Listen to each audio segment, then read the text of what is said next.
noivo tu, amo.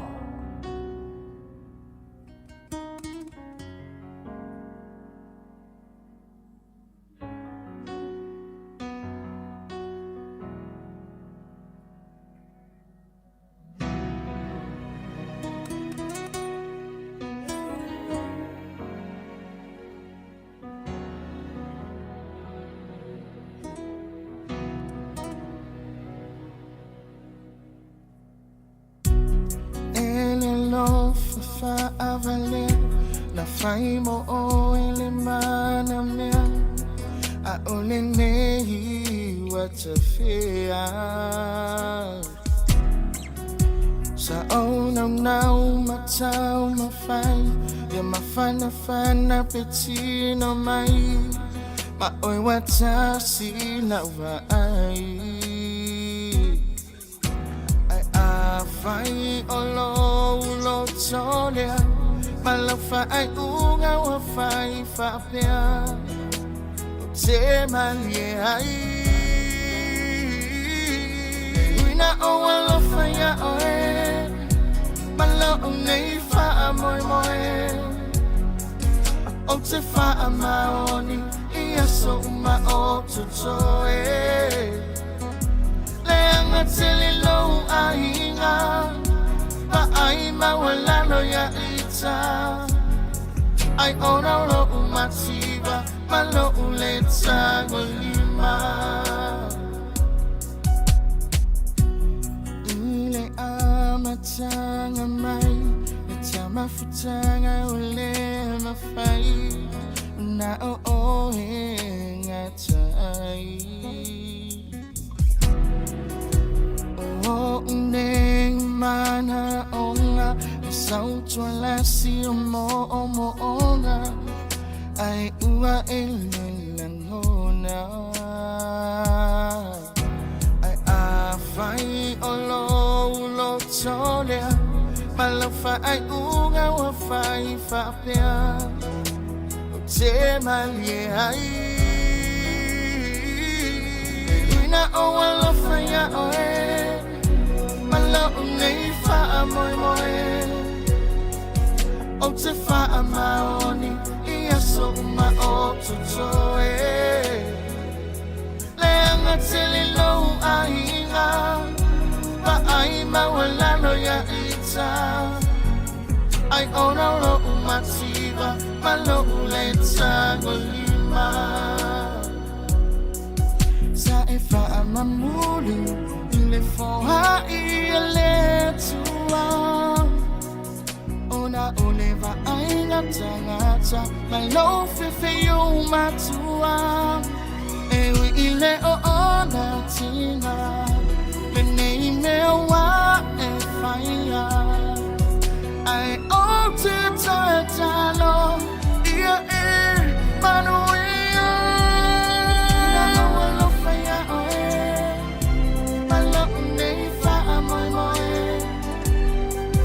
O te wha maoni ia so ma o tutoe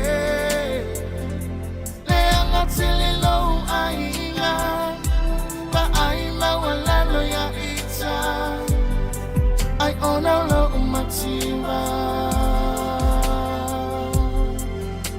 Malo uleta ngolima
never told me.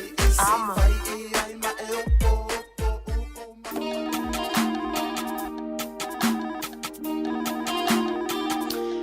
Hi, you've reached me at a busy time. Please leave a message and I'll get back to you as soon as possible.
Fua fua lau wa uma cha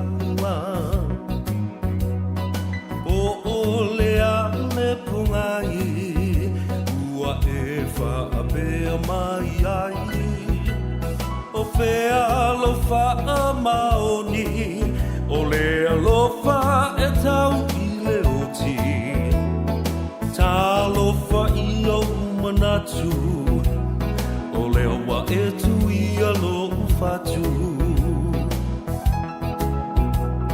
e mana tua le amatanga ia upu mau loi mata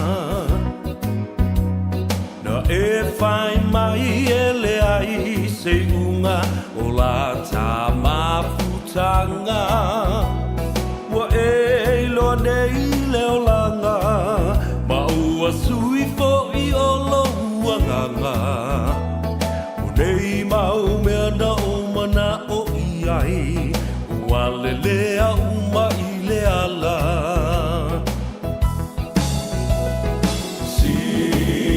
sila mai ia i nei mea ua o whai o lalo i foletu na mau o te tau atu ua o fo i mai ai umatu o si o uola fasia i ta i whaiti o ngā ae mo oe o te le i whaafiti sa o whai a mea sili sili.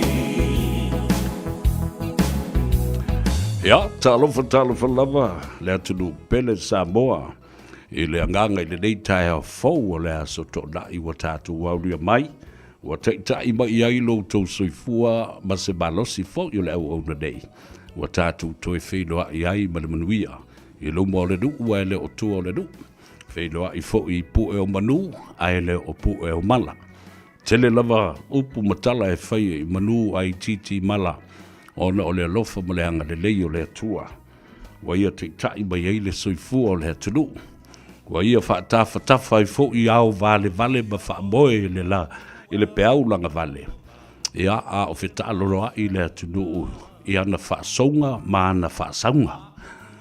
O whaasonga e whai i le au. A o le whaasaunga e whai i le afiafi. Ta alofa malole soifua munuia. Ta alofa fo i ma le nganga whaaloalo. I le whaafonga le atunu ui so se tafo le lalolagi. E re ngā te le nei atunu o New Zealand wa vea mo tātu wa inga lona lua. A o le whaafonga ma le tāpua inga le atunu o lo tu i ai le muri papanga. Ia ma pō le whala. Ma tāpua i mai i lau whanua me ele o le tātu atunu pele i Samoa mai maunga te tele se i o i maunga iti. Mai o na ao se i o fo i o na iu. Ia ai le ngata i lea. O le sao fo inga mamalu, a le a inga sa le vi. O feoi, ia fa pe foi, au de pa ia le atua. I fata fa i taulanga e fia, ia fa pe na foi. I so se tafa le le rolangi. O lo o ta se ai ona o le ngaruenga le atua. A marao fa aftai le atua sa o, i lo wanga le lein. Ia, o le fu tatu whenua i le polokalame o le tano awa e te maua i le sao. Le aima se mea pi o e luaku wat. Ua tuana i atu fatia. O le nawa i aso sa tatu whenua i ai mai le aso ngafua se o mai le aso wharei le anafi. E le polokalame o le nganga i fo whaiva le atunu. Sa ufa la leile tua. Tatu toi whenua i foi. Male manuia. Ia, ma le malosi whaafawina i le nei tae a fau. Whaatalofa atu i le pa ia mawalunga o le tātou. Vānu nofo i le tāwhatolu o Samoa. Pa ia mamamalu wha le malo, pa ia fo i mamamalu wha le anganu. Ia, ai ia mawalunga se vi inga o le atua mamatua le tuu i ha te utau. Le au whainga luenga pa ia le atua. Malo le ngā lue, whaaftai te talo. Whaaftai fo i lau tū tāpua inga. I so se teimi le au ma le pō. Ia o alo whaiva, alo matama whanaua Samoa. Patalofa whapitoa i le nei fo i tai au. I le sauwha inga te mam tina mātua matua asina sina o le atunu. O mauta malawa, whale o tangata mātutua. O te tonu o mauta ngase ngase. Ma so se no fuanga lava. O lo o tau si ai. nai o tātou ta māmatina mātutua. Wa pula la ngoto fo i le soifua. Ma tau o fiafi. Ai le mawhai ona ave e sea ai le whaamaduanga le atua ia i lātou. Le sosia i le tomai whaanamua. Le tomai whaaleanga nu. O loo ta oto ai talatu. O loo ta oto ai le tele o le tomai o le atunu. Ioi. Whaila ia ma e lange e miri le pākua le koe inga ma lomi o ngā vai koi le pākua fuki o ngā singa se o na tamai lima ma whaapapa. Mai visiri e ngāra wā mio e le kiki. You will be surprised to hear interesting stuff that come out from the mouthpieces of our great-grandparents, whether it's your grandparents or your great-great-grandparents. You will be surprised with the wonderful, historical wisdom, indigenous knowledge. It is amazing. Te whaarungolongo. Ia e whaifoi lo tina matua. Ia, si aula, e ngā mai si au a mio e kalavou ma e talaria ku ire mga. E ke aka fuai. Ia mai whai, e mga kua ngi au kengi sa whai asui. Awa o mea whapeo trick questions and quizzes like that. It really, really opens up their minds. And it's an exercise to train the mind. Awa atatu to anga e sidi to ina maolo mātua I mena. E wawe ona mana tu ma fsosoni e fu ia I lātou. I le whaola e le mawhawhau. Mawe ese mai I ngase I lele o tā tele nei o le dementia. Ngalo mea. Parkinson's disease. O mea na e tu lai mai. Ai a e to angala. Na bai fui la ia lea. E whawhanga I malo mawhawhau. Food for thoughts, and it will teach you a lot of things. Tele yo le sona ta ua tātou te ao mai o tātou mātua. Ia ke e o adwember kala le ko ingai kei. Ia sa mawhi o I malea finga re whaiwhi au. Hawa I kaimea ke ua whaasala I fua. Vai I le ulo stamiti. Tala mali na. Ia, au na visile ia. Sei whata o tonga mai a ia lou tupuanga. O lou tama, o nuu. Tama mamatua. O lava I silo matua visile ia. Nga whawhenga rua whikau I malolo makua. Malo grandma, polo nena. O ka le fia kama I o ko inga I kala I o la whamatala I hati oi. E a whikau I asu ngā vai. Whikau I ngā vea. Whikau I le kūko kasi. Mali whamunga kunga o le kūko kasi o Samoa. Mako ai e ngā kolo ai o ele fau. Whikau I ki ngā pasi. So sa me whikau I ai. Tala malia na. O tala e atai mai tango wha mau I lalo me I tala no mai le to ina male olu matua e au ngā I ate oi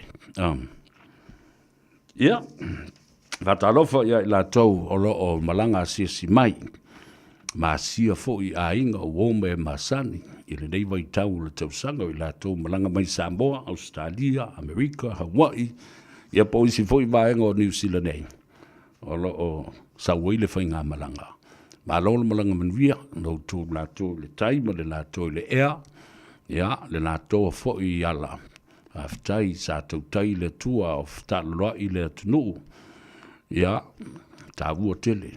Tau nuu mai, wheloa I fōi maainga, nisi fōi o lo malanga mai. Ia, ono, o le tuua o le malo, ini sa pele, le loto malanganga, pe au wha mawai e fia mafuta mai, sauninga whaale ainga. Ia, ma sauninga whai u toe sauninga. O e sa soifua ma pele I loto ma nganga. Vea whole nei a avadroa. E whai ia ma sui o le pūlenga. Sunga le whai au ia Pastor Louis Porifasio ma le whale tua. Pastor Ane Bonifacio, ia o tino mātutua o le pulenga, ea ma le au whainga luenga atoa. Moli atua i whaamawhanwhananga ma whaamaisenga, i le loi whonga pa ma le loi mata maringi, ia mai la tau sa tangi mai ala, ona o le fia mafuta mai. I pe au whaamawai ma whaamawai atuai. Ia i la tau sa pele ma soifua. I to tono le lo toi fale o tātou ainga. Ei foi nisi o lo malanga mai, ia o le manatu. Va ia le fomai masiaki le soifua maloloina, ia o le tatalo, ia o ngā tong fitinga, o le tamai maanga waa whaapitoa li im tamai tai fomai whaapea fo i le au tausi soifua i New Zealand nei. Fe soa ni ai e toi whaale. Le ia tili le soifua maloloina, ia matoe tali wai lola, ia e le whaapea ro ngofu mai overstay a inge ngāwa e lo o waso ala ki ngofu. Le ala le nai tā uai tele le whaamanatu ia te oe le ua sui le tulafono New Zealand. Whailau multiple visa, mo le lua tausanga. Ia na e whaangala ia lea. 24 months so you can travel back and forth with that multiple visa. And up to 6 months over one travel that you can stay in New Zealand. Ia na e toi malanga e fo ila ia lea. E se le tā ua le mele nā le ua whamanatu ia te oe. Whai low multiple visa. E au ngā mbo le sfuru luasfulu wha masina. Lua tausanga. Ia mana whai ngō fia e ala ia lea. A wai tātou te o loi lote le mele loke mai isi au ri ia whe mai. E tau na silsila New Zealand. Lora winga la avi ese la le luasfulu ma le wha masina, e te saua i le multiple visa. Ai mana o whaile bea o le free emergency visa. O le whaalawelawe ma le whaafita au leo na matau pule nā. Se o toi whaamamlama i se taimi tātou toi papa i fo iai. A whainei le bea le nā. You have to come up with many facts and evidences to justify you being granted a free emergency visa. Ia mospate ta ingala. E watulu pepa oti. E watulu pepa e loai lau mafutanga. Your relationship to the deceased person. Ia, fe mai o lau tamale nei walking. Watu. O koe kupu whales whalawe, fe mai o koe o kilikinga. Ko kiki umakang kol ko wa inga nga e fasiokia. E mafua inga. E mele pepelo. Ia male fau ngole anga o se me te fio o mai e inei. An emergency visa le na, for mele free. Sorry, Wefa, you can't have both at the same time. Leo umana fata oto atu, leo ililinga, o le tulafono ma fa mama avenga. Le lua tausanga e whailo multiple visa. Ai le toi mana ofo i lava. E toi whai mo le free emergency visa. Ka ingo. Sorry, Wefa. You can't have both. E tauna tasi le mea tātou te mana o iei. O le si fo i whale tonu le mea.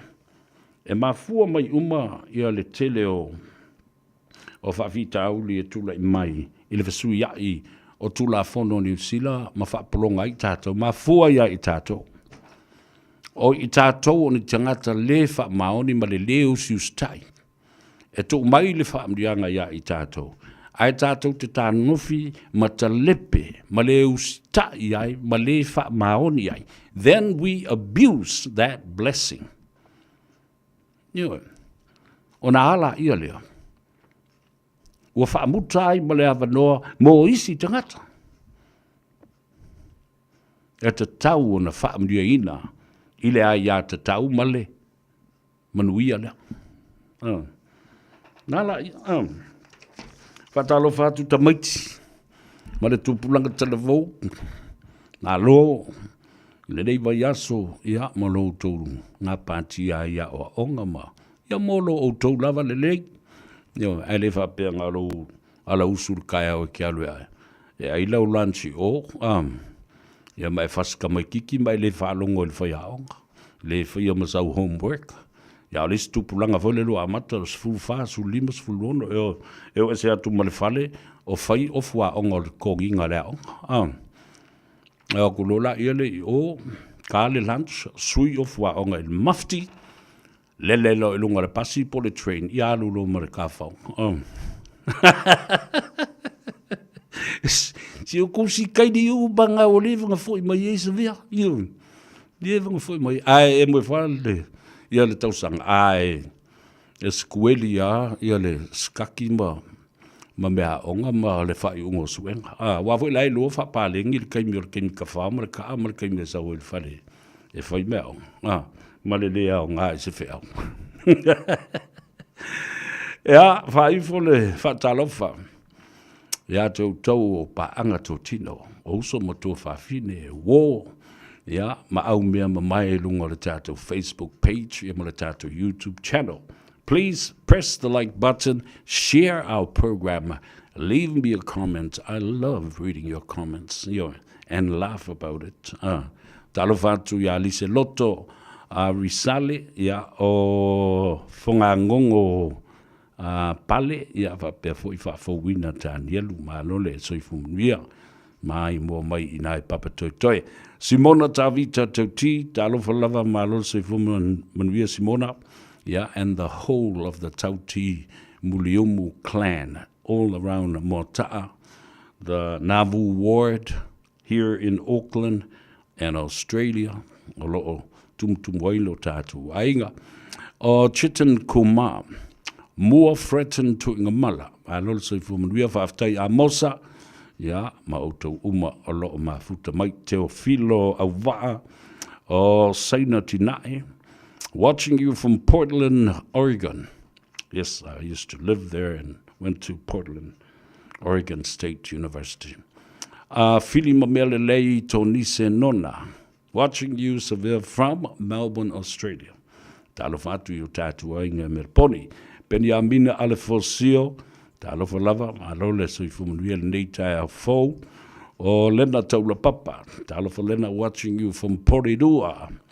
Limi tole foa, talofa tole foa, alole sui fumunuia nei fo tai a fo, ia, fa pe foi le tinaia o feira, utuone, talofa lava, alole sui fumunuia, le matu te talie tu le tano ava.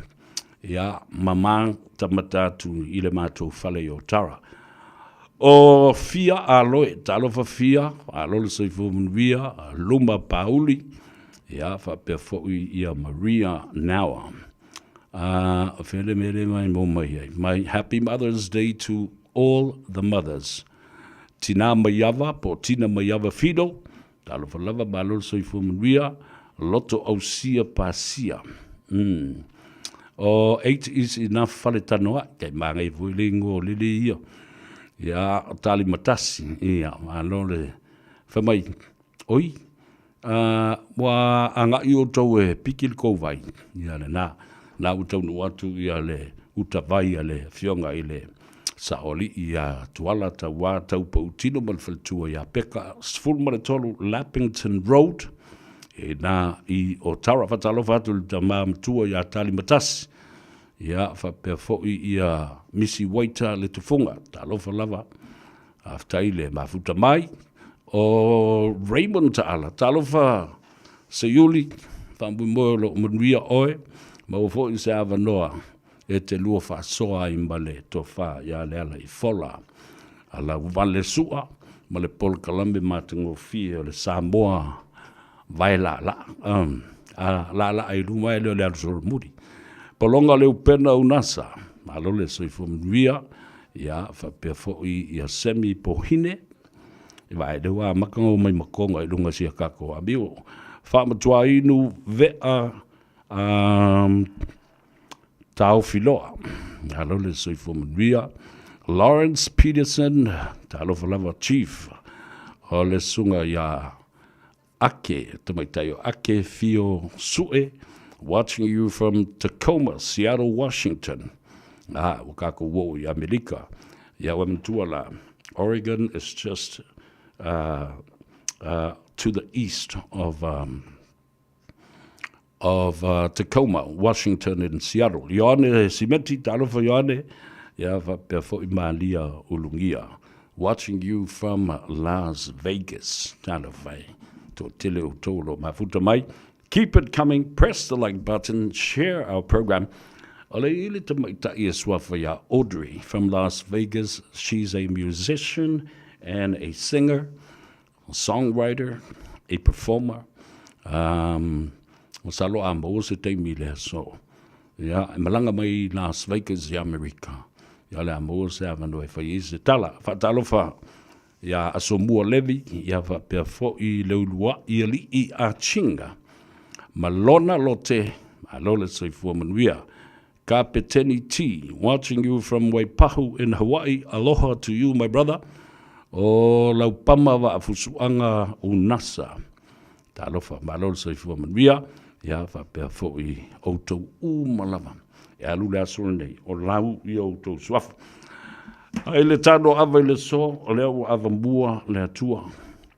Taute se ava, ma se ipu momori ava o le taeau, ma ipu o le taeau. Pe ala kingo fufu me le fale le whakaikai le kāngua, asu leo, asu lau ava. Le tua lau ava lea, whaaftai lo wanga le lei. O mātu wau li ai le nei asu fau, whiloa I fo I mi lungo pe au, mga lungaru le ea, ma lau lua fsile whai ma le atunu. Ya, whaaftai, I lo walofa, whaaso soa. Awa, e ui fuafuanga alualu mamao le tangata ma le mea mana oi whai, o a lava singa o le sui fuanga nei. E le ima se mea ma whai o na whai. Wana o se foe whae e le tau. Awa na o le atua, na te whatinuina. Fuafuanga le tangata. E le vo is tangata e tū ma te te e, I le tō whapa ia le atua. Pea o maila na walau. E leo se tō whae nā po se loto I nei. O le fina ngalo ma whaiva whaito o tasi o le atua. Ya, sa o wha la le leia tātou wō. E tā se pese, tātou te wheloa I ai, alo ia. I le nei tai au, o ka o kai se kere o mea maa neia tātou talanoa I ai. Ia matawa whai fōi, ia mea sa tutupu le nawa yaso. Ai maise le mata upu tā ua lea. O le au whaasana lau u mama le media le la tu te langolango ina tu le epa ma le HRPP. Talu ona tau nuu mai ma lau ina le whaiunga le whaamsinonga. A ma le whaamasino sili. I le manu ma loa iai I lalo le tu la fono.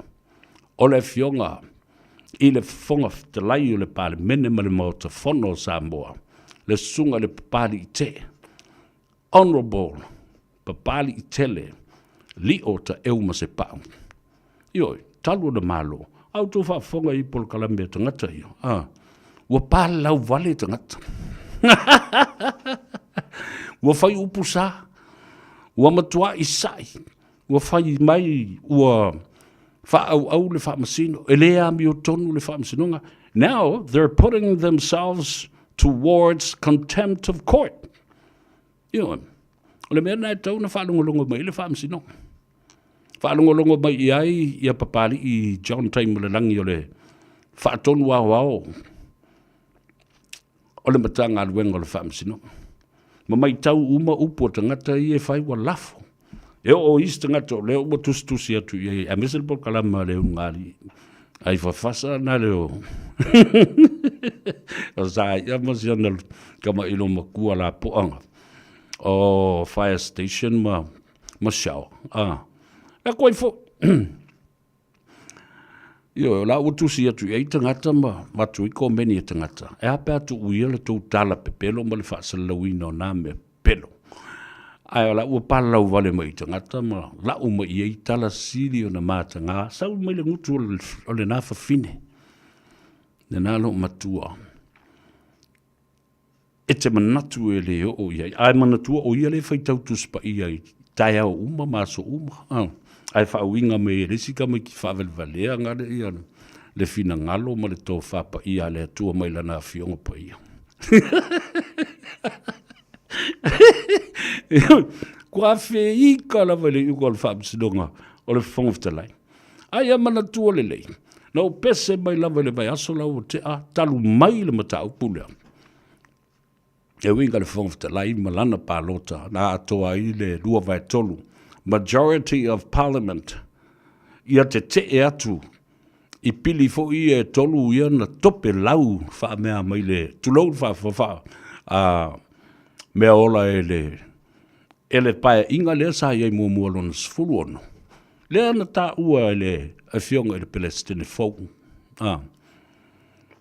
Ia le sa te le rapi vai. It was ill conceived and badly written or drafted. Nale wingo le natala. O le tu la fono masa ai le toto. O le tu la fono na tusi e vale. E whaatus tusa i usua inga ase vale tamaloa. Mase fafine whaavale valea. Tu lau whaafonga Samoa. Lea la uo mai. Whaile be le na mana o whanau mai ai. Ma i tanga i la i leo le fafine whaavale valea. Whanau mai i le pepe. E whaavale valea le tu la fono.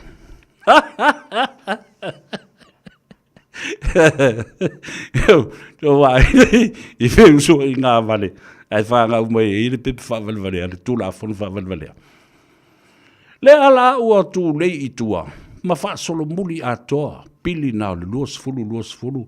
Ma teu wai le wha vai. E le toe taliaina. O le tu la fono le nana au mai. Fe misa i ai. Le ala i unau tau whaafonga. E le misa whenga la tau ma leo wa. Misa whenga ma tuana. Misa whenga ma le visa le moa. Tu la ia tuai fo i la ia leo le sui o sanga ngalua. Le sunga e atu sa mau lolo ta vita. Au i oile le tua le malo. Ma atoa i loa le lua vai tolu. Ave ese ai. Le tu la fono nana te welfa avae. Ma tu la fono pili e tolu. Ia maala malama ma wha longa ma ile atunu. Se manu ua lua ai wha msinonga le atunu. Wha msinonga. O whanua masuafa. Tūto tasi. E le to ia iama i ai le wha msinonga maua lunga. Alala mele o toi wha fo inei.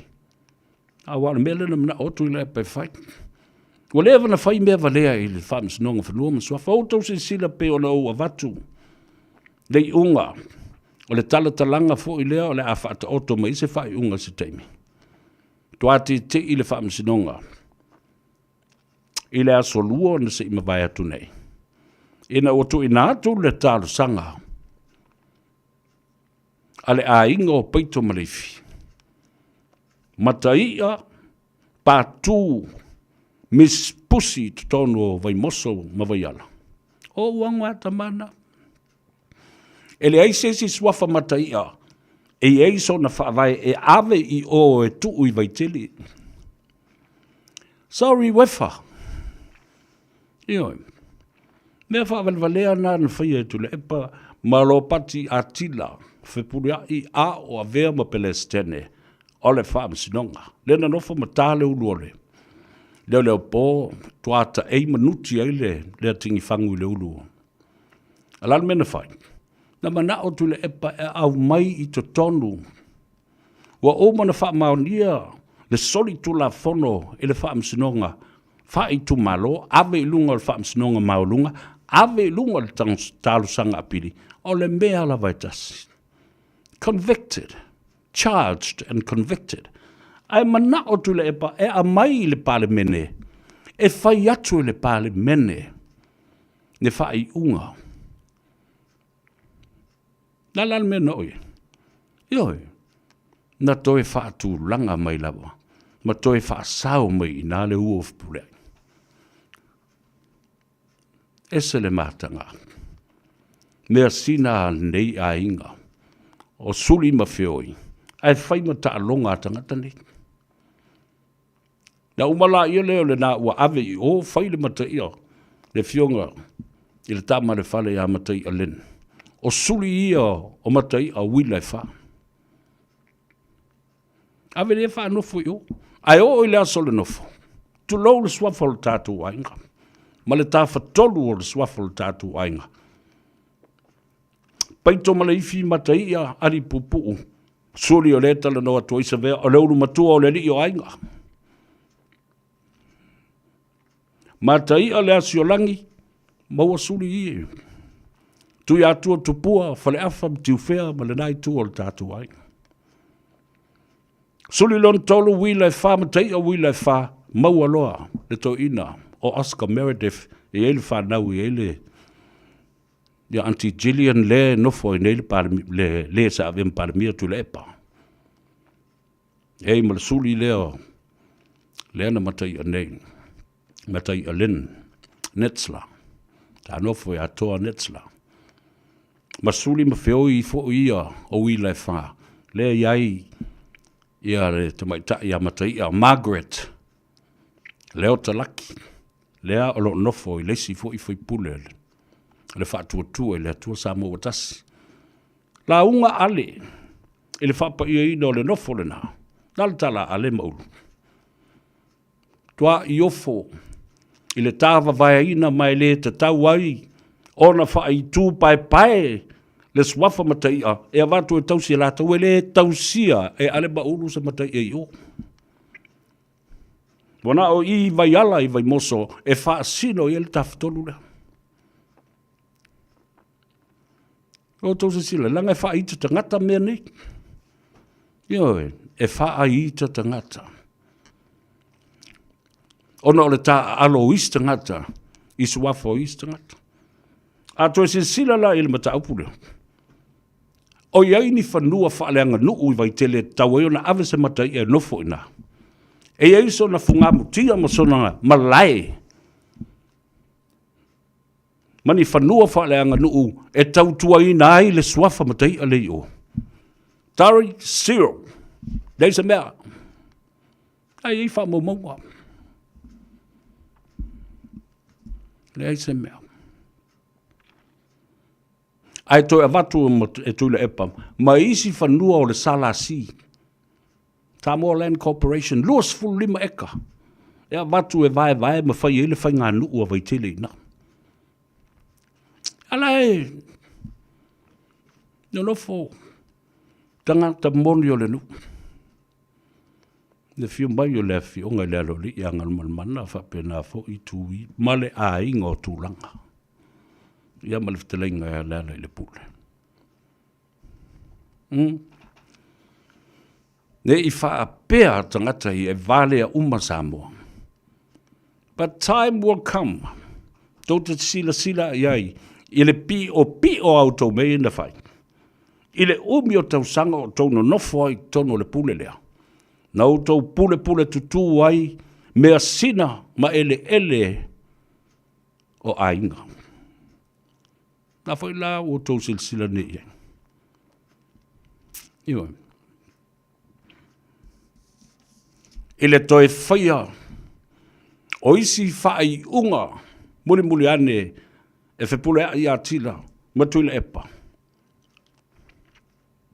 I lunga o whai unga a pili wa oman whai. Wha luan tupul melena. A whewsalau wanwanu, toi o le a whewsalau i watas. Whai lesi whai unga, i lunga o lesi whai unga a pili, ma lesi whai unga a pili wa oman whai, iai lesi whai unga. What the heck? Lela ua maua nei. Tālo sia. I se tai au. E toi whafo i ai mea moni. Ma mea sina a inga. I no whanga au tū.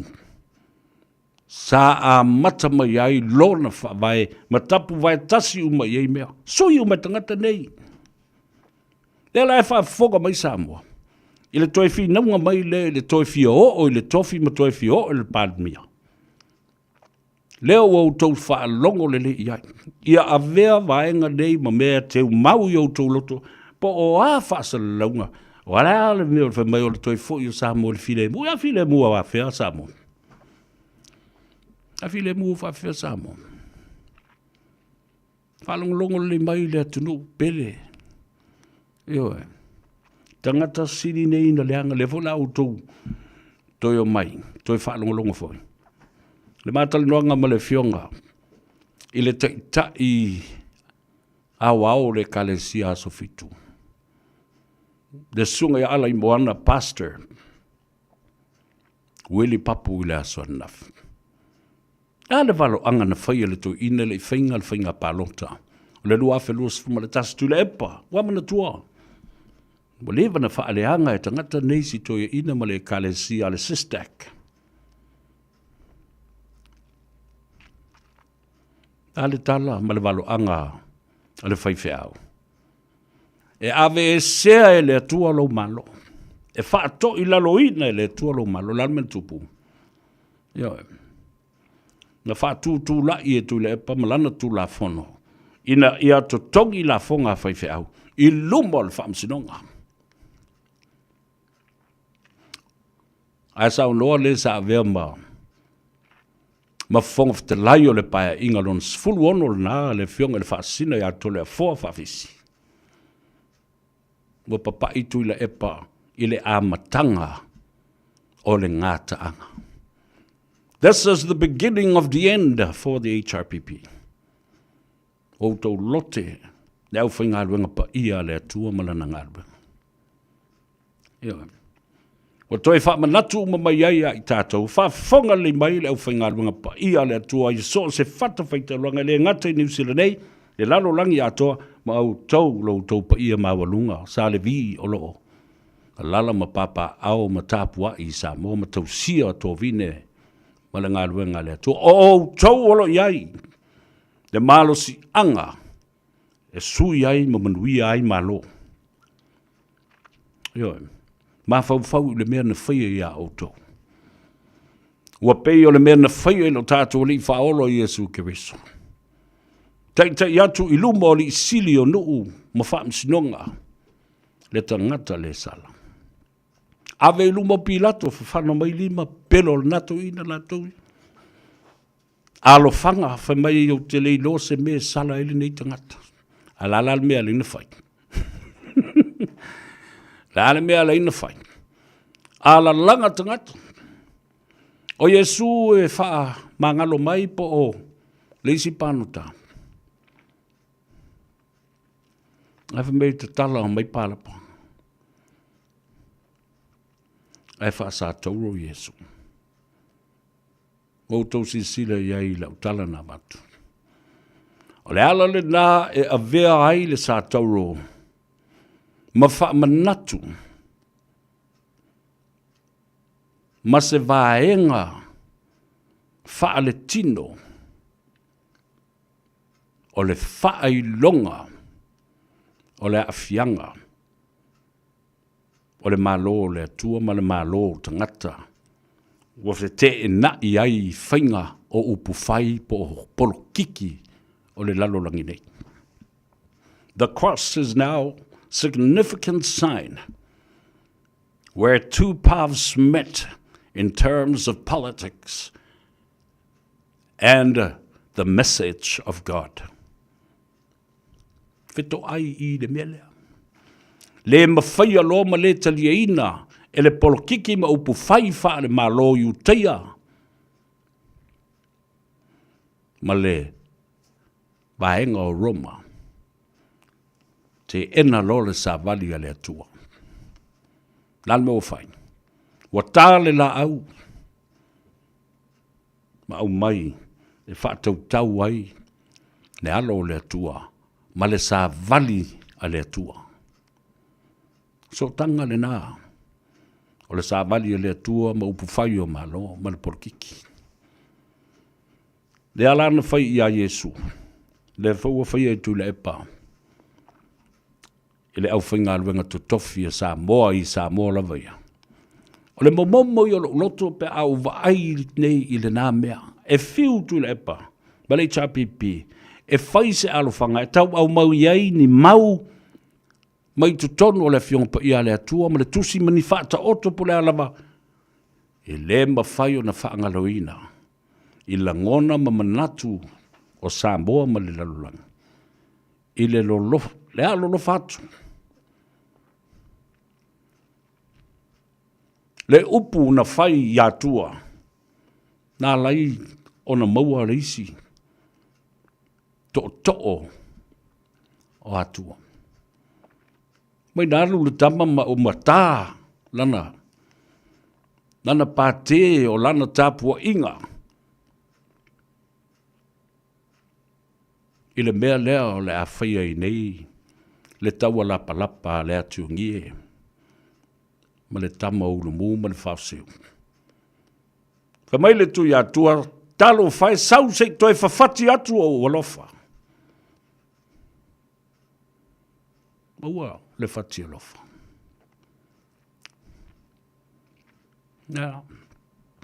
Ka pe nasa la ngona ina ua vaai o tutu whai whi au mo latu suti papai. Pe o tau vaai ni au a ngelu fo i lea lea tua. Ua ta itasi ma matu.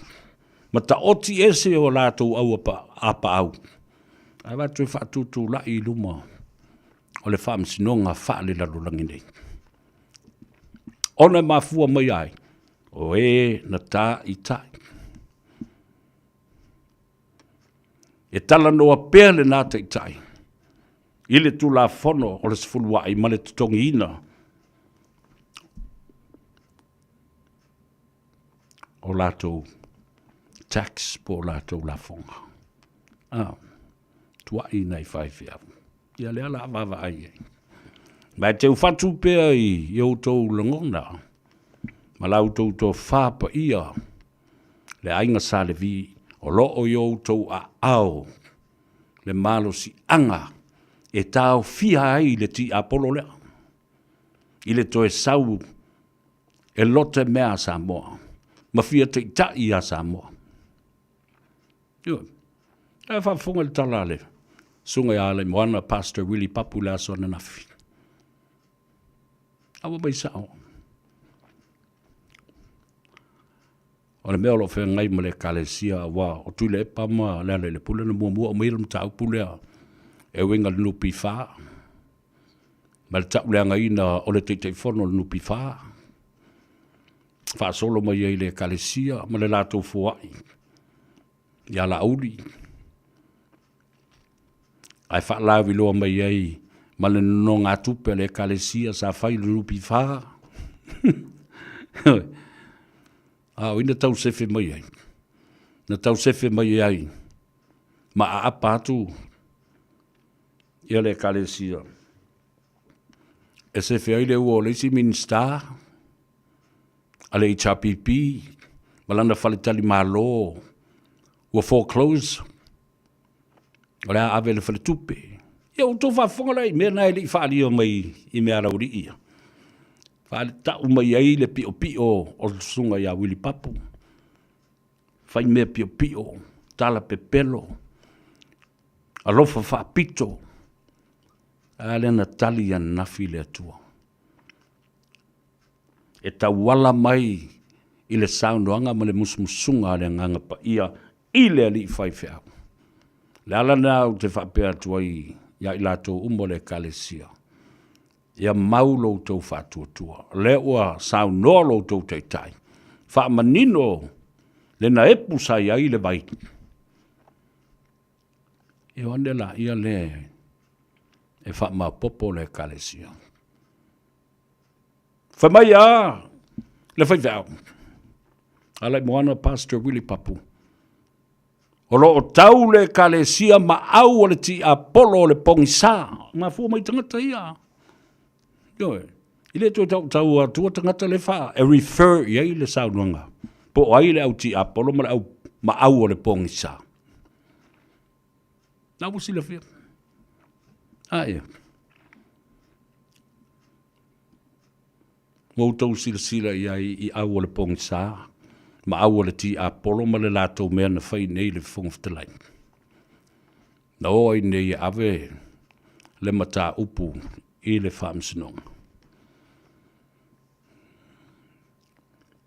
Ai umona o wholofola atu i atu o tau. A mata mai ai le teimi na o mai ai le tala inga. Ua maua le whongftalai. Ua maua ma le sui whongftalai. A le vaenga wha upu whai. Ale HRPP. Wa so o le lalolangi o mai New Zealand ma so tupe ai le mamalu o le foa. Ala le tala le atou sa vea na whai atu. Talo whae ta ino inoe. Whaatusa, tangata nei meo ta maiti mimita, ta maiti whaalia lia. Ni whai ai. Ele fua i luma fua i tua a o a pata tua o mea nei pe a le tau nuu mele. Na o mata o masias. Masias i e tuai mautou a inga. E kalesia. Mafutanga. Tai to lua ma whanau a le whangau lo kamalele ngau mai nge bau la kamalele a whongwhikalai. Masui whongwhikalai. Whea su sulu solo ai ulu i le masias. Ala le merna la yona watu le whautuanga. Fi malie. Fai malu o tau whaiwa. Na o whai atu blava. Dea, la wha manino atu le tu la whono. Hi so se taimi o la upolo kalame. O le whong of the lai. O leisi sui whai pule o le pale mene. Na sao mai to tonu o le pale mene. Ona o le whiriwhilinga alona i tu ma lo wha asaleanga. Tangata palota. E leo ni ua niu na fio mai ai le whong of the lai i tonu o le mauta whono ma le pale mene. O o tangata o lona i tu ma lo. Ala lale na. E ta tau wai. O na whai se sao le tu maro. Ta wala mai le sui pale mene. Ai leo le whong of the lai. E leo o le teimi wha ngā i le pālota le whong of the lai. To cast his vote as the speaker when the ballot is equal and having the same numbers. No. This is the first time ever this piece of the legislation in the Constitution has ever been exercised. So, how this was exercised? He sought advice, legal advice, from the Attorney General. Nale tala, manino yo le vaai le loya sidi. Tango e fai. Te le o fai alau le whong talai. A o lau pālota. You as a simple member of parliament. Yo. E se le me whao ngā i le pālota le whongwhtalai. I feel so ye lo mo tangata ia. Ngā whai ale mea, me kaku o le whamsingong. O tō se sila, lima whamsinonga na awe le HRPP le whongwhtalai. I le whamsinonga. Wha lima fo na malo. This time around, this is the biggest fish of them all. O le tāwhola siri alean te le pia whātustusa I whai ungo me nei o whamsinonga. I le vāo le whongwhtalai ma le HRPP. O le ka wholare mele. O isi whamsinonga I nahi hei me mo ngai kamai. Kamai ka waima me o kamai snapper. Yo. Ala ale mele nga se mai lunga le o se malie le o se. E whātusa le ka whola. O le I asa lea na toso mai ma tāupule. Le whai unga lea ua whai iai. O le I ngata I. A le fuwha mai o le la o. O mai I, lea o whatu nei. Tā o tilo le whamsinonga le nei. I le toe fo I mai o le mamalu o le fo le whongwhtalai. Malona malo si anga e toe wha fo e ai le whono o le atunu. Ale mala le nge solo le fi. Tua le fi le mo mo le le po. Fita ngisi fe mai o mai fa masino palang. Aya. Oto wa ai fa tau va ma wa ai ma wa lalo yalo matama fa na o le tuno. Sidi oi na ba tuole. Le fa masino le na. Le whamasino siri le fionga ia simutiu. Ia sa tiu Simutiva Perez. Honorable Chief Justice. It was Tulepa's pick. It was Tulepa's choice. Whoa.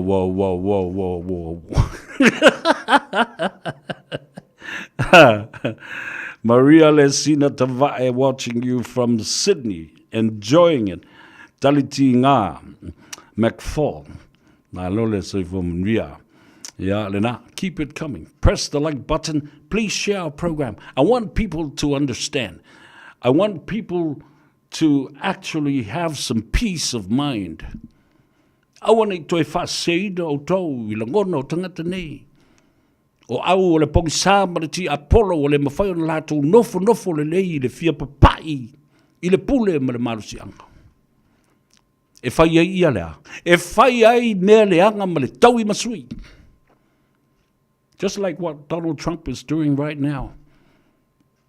He's trying to grasp onto that power and going after his political enemies. Judges, FBI agents, and you know how many he has fired so far? Over 150,000 state and federal workers and staff. Whela o I nei tangata. Fia se lau wawhise.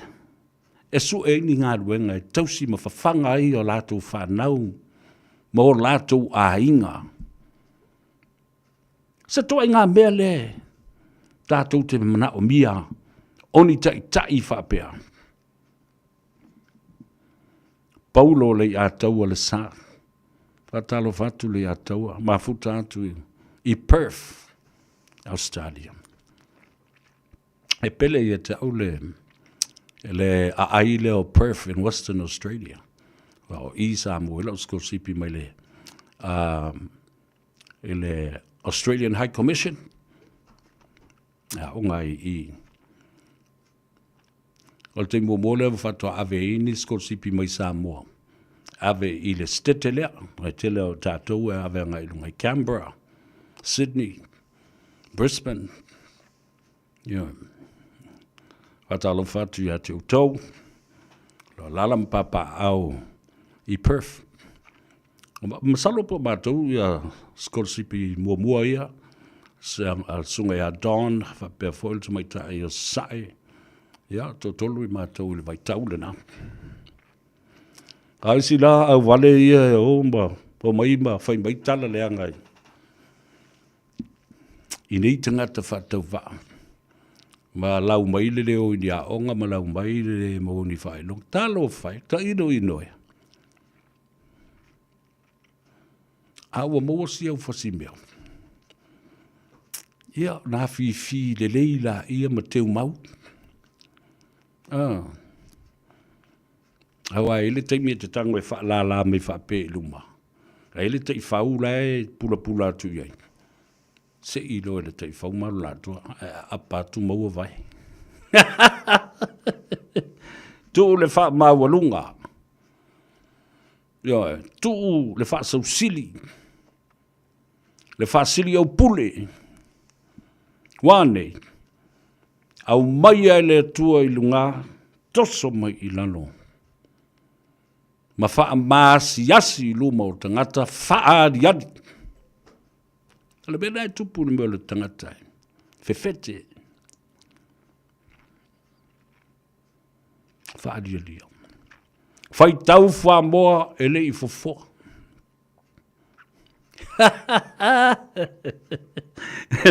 Ia ta ilo fo I ai ni alo whanga ma ni excuses ale au mai. Whale kongu le, whamasingo le. Pere le a, pare anga o fumfau mora mea aia. E le aia se I unga le whaamsinonga tau te maali lia I ai, pe a mai tau te whaia ina. Ia. E o foi se apili o le melea. Nā o tupe mā I mau, o le ua tangi mai fo I. E wa kangi me vai o wārongo kuare whikagi si o le ungari, ngā malapo kalam. Ia le fo la tātou toe o e whai le apili o tupe lava mea. A tātou le whinau, wina le mea monia. Tau te whiu e whinau le mea le apili lea. I le ai se kou mea ngāru siu o le pili le mea kou ke mau. Ngā si o le pile me ko ke mau. Tau te le vava ai e tu lava i ai le te le. O le wha le tonu. Ma o i e fua i ai le wha i ungo le pili. Le mea le o whai nei. Le tala fo i lea na mai e fia me. Wha pena fo i nisi vai ngola na kapineta. Wa ave le lato su. Ai lango atu e tu le epa. Malana vaenga.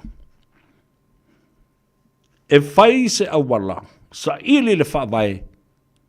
E tuli ai, ma wha tea le whongwhitalai, ma le sui whongwhitalai o le mauta. Ia, se mai leo soi, le lau ta ua atua, ia te o tau walua, tolu whaava, ia so le la alua masina. Na ta umai e le tangata, ia te au. Le ai se su, there is no motion being filed according to that. Le ai se mea o su inai. Se vaenga o le tula whoro tu mau. O le tula whono whawai. Aisea, ua whiu e su e solo i le whawai. Su e mai lau pepa momu e tau, lau pepa momori. Wako no makua le whawai whai kau. Pe on ka ue pe kelo ma sume. Wane longi pepa koe. Whai kau mai le whawai. Ia la tatu uo. Ia, wawai foi.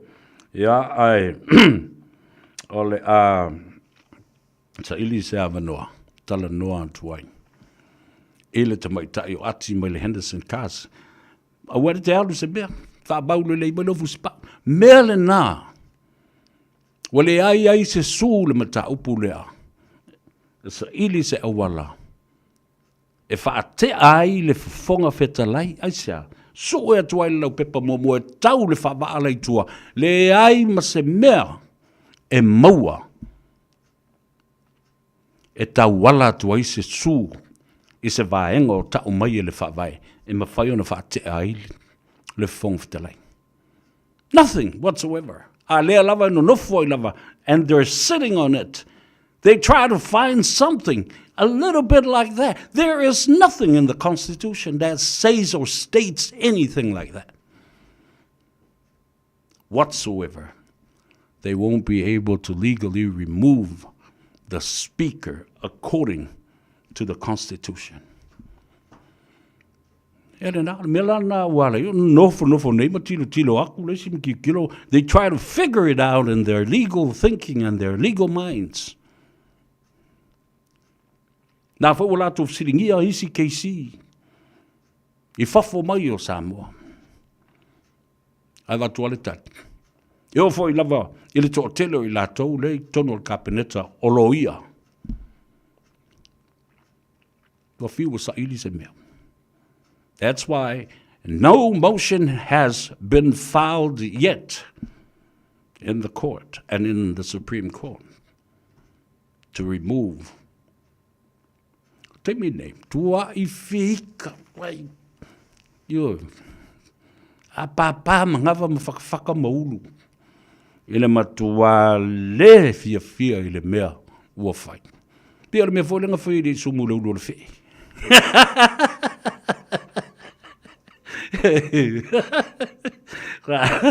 Alulu.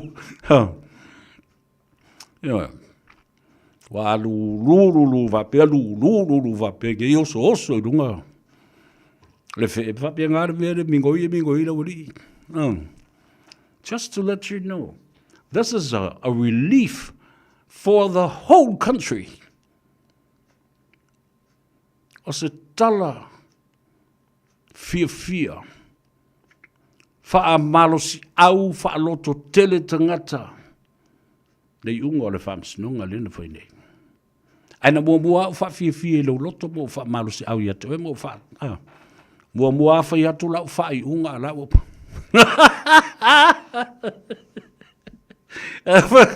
O ke wawa ai ere me. E o I lau ari ia. Iwas fulu iwa pasenge ma alor whongwhikalai. According to my own interpretation and my analysis of that, of how to elect and how to remove the Speaker of the House. Nana alaina mo mua fai mamao tu ala fai unga to sa vo o mana tu fai le fai unga tu stusia ai le fa la wiloina to avatu fo lu e paro mar pomu nafi pa ulo mal atomic bomb le aso nafi o le ai fo le Hiroshima i Japani ile tawalo na lua le lalolang le la ka ape ko ya fa pengi no foi atu foi. Wale koe wha longa koe le pisa mai lau li ia o kaulangi le fonga whakalai, mara sui fonga whakalai. A o lei la wina nei unga tustusia the reserved written decisions of the Chief Justice. Kua bang on, spot on le me ia le na, tātou ue tāle pese, tā manuia atu ai ia te. Oi! Ia, whapena foi o tau tina, a o tau tāpena pena atu, ia, mole. Aso whapito o tau, i le aso al tai ao. Ngana sa vea, mole pese ua nau mati le ngona. Aia.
Talo fale ai o se kamu tanto toe.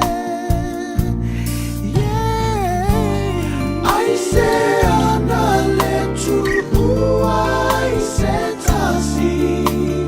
Pongisa mea uma ile masi asi. I say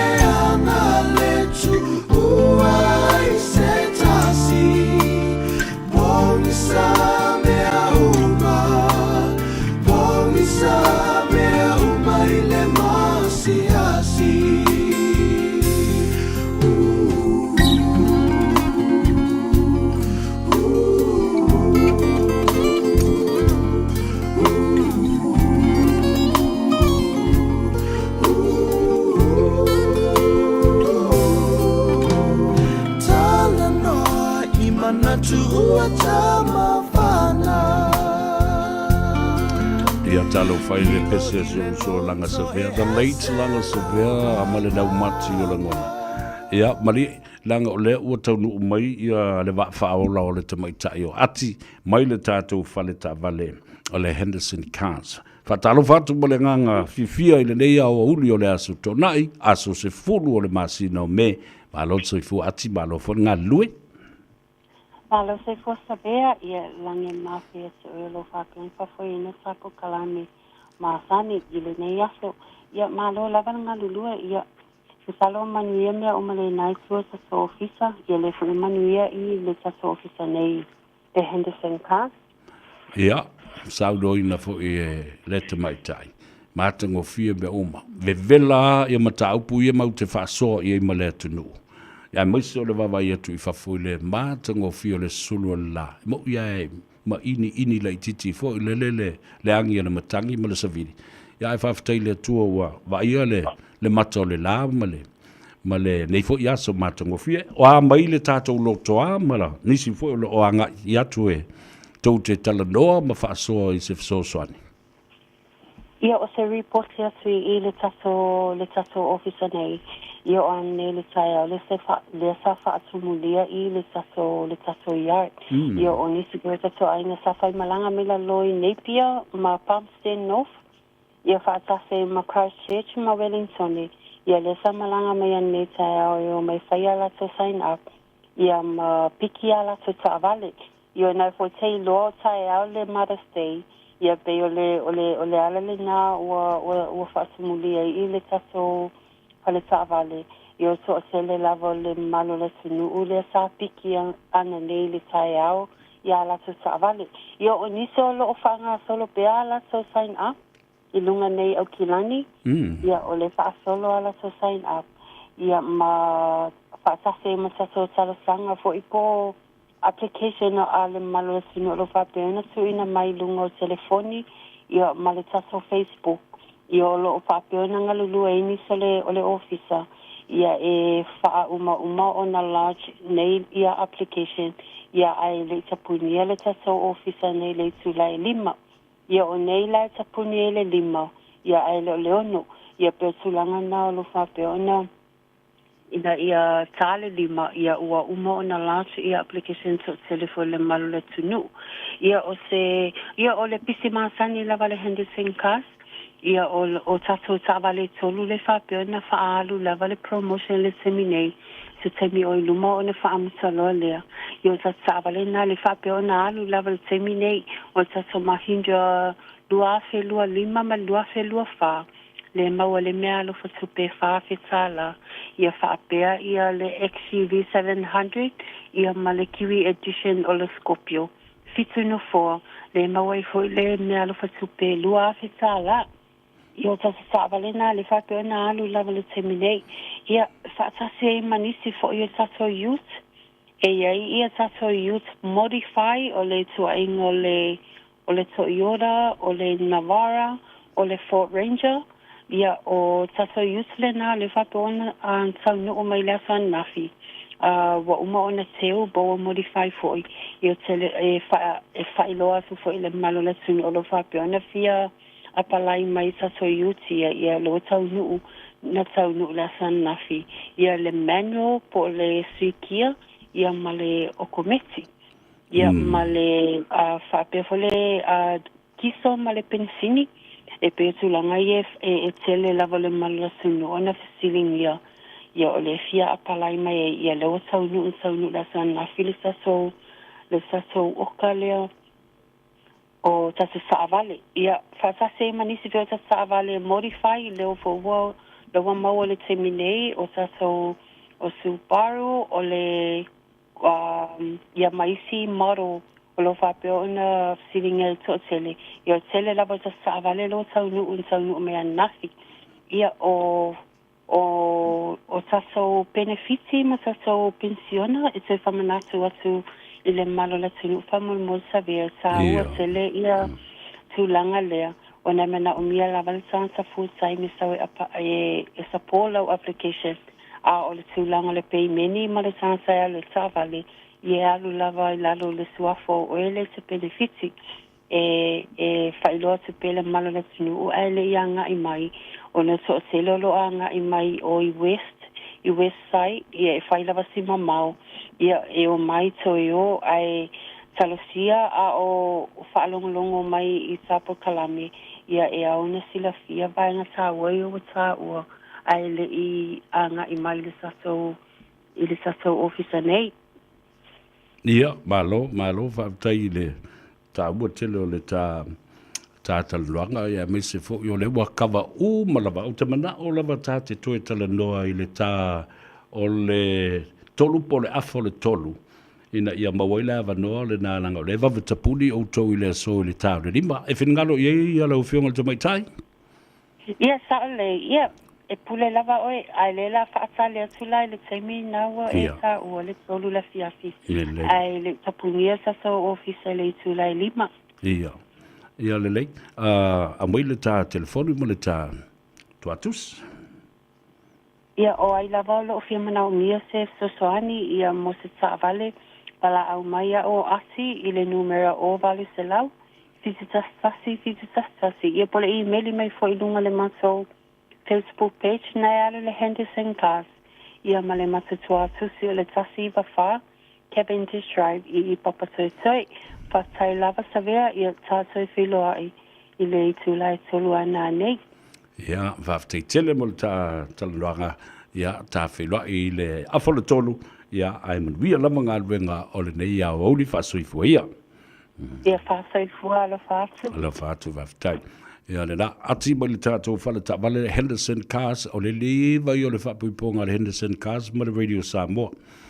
Masalu po o lua se fulu ongo e kausanga kalunga ngof. O lea la, o lo o wha au pēr le tautua. A le Henderson Cars, wala au ati le o waru se lau, fitu tasi. Ia, mala au manu o lae mua la to mea lo fafoi o le aso tina. Ke wala ki foi silo makua i ngā. Ia, ale o le nā. A ngā i latu tuatusi se lau iwas fulu male wha Cavendish Drive i Papatoetoe i Manukau. Fiu Tony, fiu Waa, o Sinapi Matapula, wa mai ia Peter Stowers. Ia, so i fu manuia le atu, o le mātou te whaitatala atu i nei. I Adelaide, i Southern Australia. Wa mtua malo alo pisa sole. Pisa i melele, pisa i mea sao. Sabrina Ili, talo lava. Sinapi, ia, whapea fo i J. Rosa, vaenga au, whatalo whātul te mai tai, la vaenga lea mai Utah. Emma Lawson, ia, malo, le whātasi mai, ma le mafuta mai, mana ia le tufa le tātou porkalame. Share our program to our people, because today is an interesting program, and it's special because o le ala, o le ngata le manu malo le fonga te lai, i le tamirusanga mua lea. E toi malo fo le fonga te lai, i le tamirusanga lua. O le mea mondia. Ao ni tangata e whaidifai ai. Mo i alau tala. Ai o lato a ia te tau le da. Na koe waku foi ai luma e kokoi, nguku e koe oa. Ere akawa se o koa whinge. Pele leo ia Yvonne Hokam. Awa masanga poe la ulu. Aka mai ka huku i Hawaii. Aloha to you, my sister, and also a kiss and a hug for our dear auntie, ma ia whamanuia tuele aso tina. O lea lo fatele tu lava mo ia auntie, whalave afa masanga poe la ulu. Ia, matina umma o le tātou ai ngai Hawaii. Oile, ai alofa tu fo i tamai tae o Ashivon, ia masiona tolua. Oile, tau. So lunga, I love this. Yeah, o lena tau le papa, whameu te ofo I tangata o lango pēr, ia saidele. I lele au māla malama ia. Ia, more o toi ei lava sisi avano o toi eo o ia, lele. Rei koe inga whaaleanga mea. Wale talana e tau rāwele tuina, o le whaaleanga mea. Colleen Toria, happy Mother's Day to you. Whapena fo I o Saloa Sami. Whamai ele te tau na toe o nei e tau wā I le whipule lea. Mai tu a ngā tangata mai o leanga whapenei. O le tala na a Saloa Sami le au mai ai. Mai, ki ofo. Ki nganga whai aku. Ua ma koe kiki aho ki le leo pō. E kau vange mai a kingi whangu. Fo le leo sulu I te tonu wa ulu I tono le ulu. O le nei leo pō. La wha pe fie o na tae le meole. E le wha masino. Ma le pele stene o wha masinonga. O le lo ia e mana lama le tū la whono. O le wha masinonga. Whanua maswafa. O le wha ululunga lea. Le man malamba le tula fonu ma le alofa I le skula ti a whaatulanga le ngā ruenga e le lo ma maua le lo lava le tutongi o le nei leo pō ma le tupe nā te maua e tausi e lona ainga o tausi silei na o tangata tāua loa I le pule anga atu le epa. E ave ila na wha mua. Mau tonu fo I oe.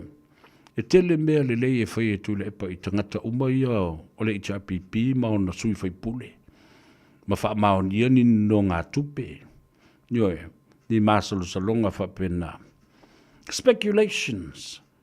Because this is why all these people follow him and worship him. Awai mauloa le limo tu le epa I lungo lo ua toe waku lo malisi di male mau ila lo. Wa titulai wa mau uma whapene. Wale ma whaiunga e koe mingoi. Ki ngā lalo wika ya kore epa malo le koe kalkongu ya kore epa. Me fi alwa se. Wale ma whaina alwa se. The strings are already attached to your neck and somewhere else. You can't run away. Think about it. Think about it. Being controlled like a puppet. You know, ma fau ye o tau dai, tau muri ai. Ale o tala no mai ia le, a fionga I le. Tai au wao le kalesia, tuto tasi a sofitu Samoa. O le ti Apollo le mea. O au o le ti Apollo ma le au pongisa. Tangata ia lo whasanga tau mai le kalesia. Matuale ai ani whai ai. Tangata ne muri ai. Ia le na. Ngā tātou o. Tāle pese le vai iei foi. Ia a o loma tātou talafou I vai whanua. Ele ngangana Peretania.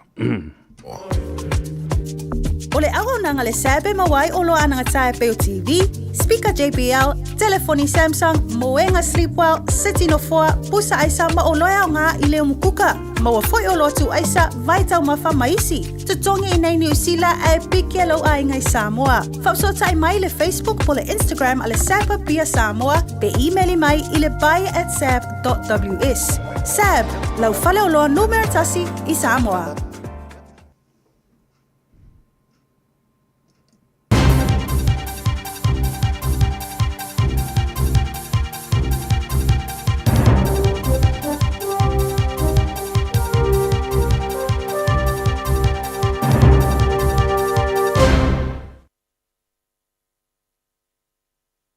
In this update, shock from an Epsom Girls Grammar staffer over the principal's reaction to a privacy breach. Principal Brenda McNaughton emailed details of an ex-student who complained about a music teacher to another student's father. The teacher, Peter Thomas, was struck off last year after being found guilty of serious misconduct for a sexual relationship with another student in 2019. Emily Ansell reports. In a secret recording, McNaughton appeared to speak to staff on Monday, assuring the school moved quickly after being made aware of the breach. In the audio, McNaughton said media reports got one thing right by calling Epsom Girls a top school, adding when others go low, they go high.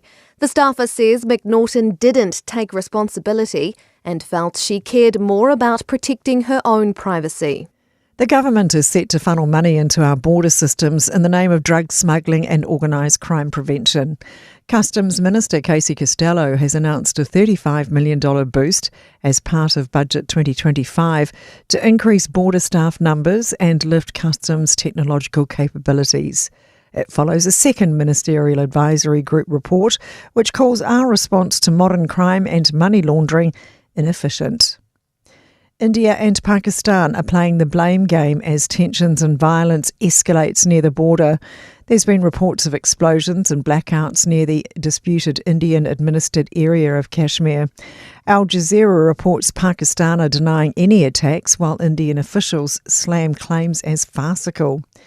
Meanwhile, Pakistan USA Ambassador Rizwan Saeed Sharkey told the BBC he believes the reasons for India's aggression against Pakistan earlier this week were flimsy. Going ahead with attacking a country is not the kind of rules of engagement that we would want to have in such a region which has nuclear capabilities.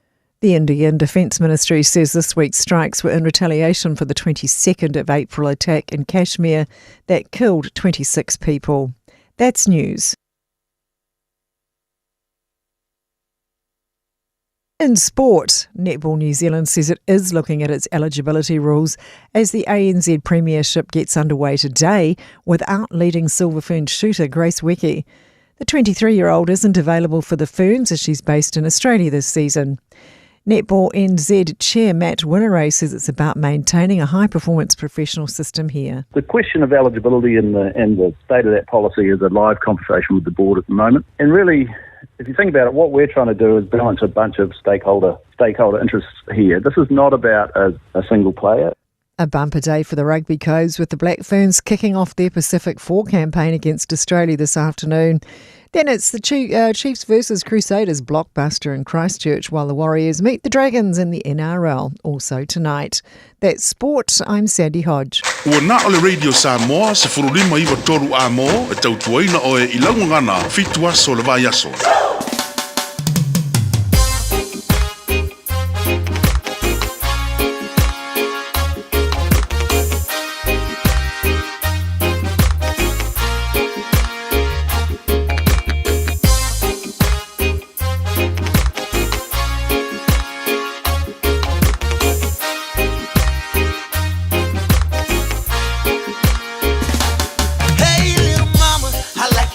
Shaking that day, but if you wanna, you could break it down this way. I'm gonna give it to you like nobody else can. I'ma give you a touch of a real man. Cause your body got me feeling like a naughty dude. By the way that you're moving, I would think you're from Hollywood. But now that I got your attention, let me ask you one question. So why you playing with my emotions? Can't you see a noose trying to put things in motion? Girl, it ain't hard to see that I'm just trying to be your main squeeze. So baby, can you tell me why you playing with my emotions? Can't you see it? No, so trying to put things in motion. Girl, it ain't hard to see that I'm just trying to be your main squeeze. So baby, can you tell me? Hey, beauty, I have seen you before, but can I say that it's amazing when you move on the floor?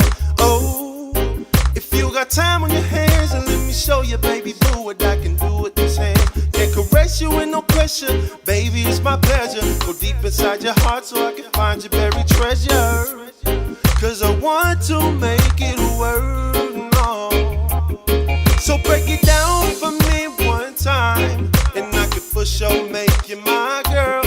Cause out of all the girls in my life, shorty, you the one that I prefer. So why you playing with my emotions? Can't you see a noose trying to put things in motion?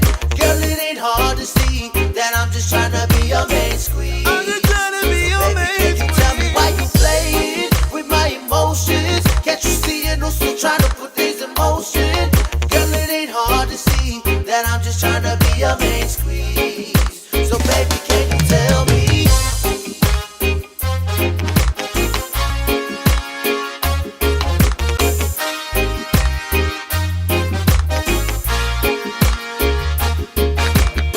Hey pretty lady, will you be my Valentine? Valentine for life. I can make it sugar, I can make your body rise. Make the fire burn, fire burn. Cause if the fire up and burn, we can take the turn. Everything we got the lesson just for you to learn. I can teach you how to get a boy right. Cause I can tell from the look in your eyes. So why you playing with my emotions? Baby, why you playing? Trying to put things in motion. Girl, it ain't hard to see that I'm just trying to be your main squeeze. I'm just trying to baby, can you tell me why you playing with my emotions? Can't you see it? Also trying to put things in motion. Girl, it ain't hard to see that I'm just trying to be your main squeeze. So baby, can you tell me? Spawn Breezy keeping you up to date with the lovely classics. That's an old classic. Main Squeeze. Spawn Breeze. In ua sefulu. Lea, ua ono minute wa te aile tu nai lua. Fatalo fa bitoa. Ile usopele. Reupena. Lole sio mika. Talo fa uso ayo faise malolonga. Aya po ngalue fo ide nei. So tona ai. Ya o te tau na nga ye ai po la se fuafuanga e whai mo le tina o le ainga. Alonga lue whaftai fo ile mafuta mai ma lang mai le tātou por kalambe kone lio nonu malo. O sala le posa. Talofa i le tamaitai o mele la vea. Ese sio vai au, talofa lava malolo se fumunria fa mai. Replying to tunu mafono, Ella Zamatai Rata. Sao le oi wa kakau lava on loka ngika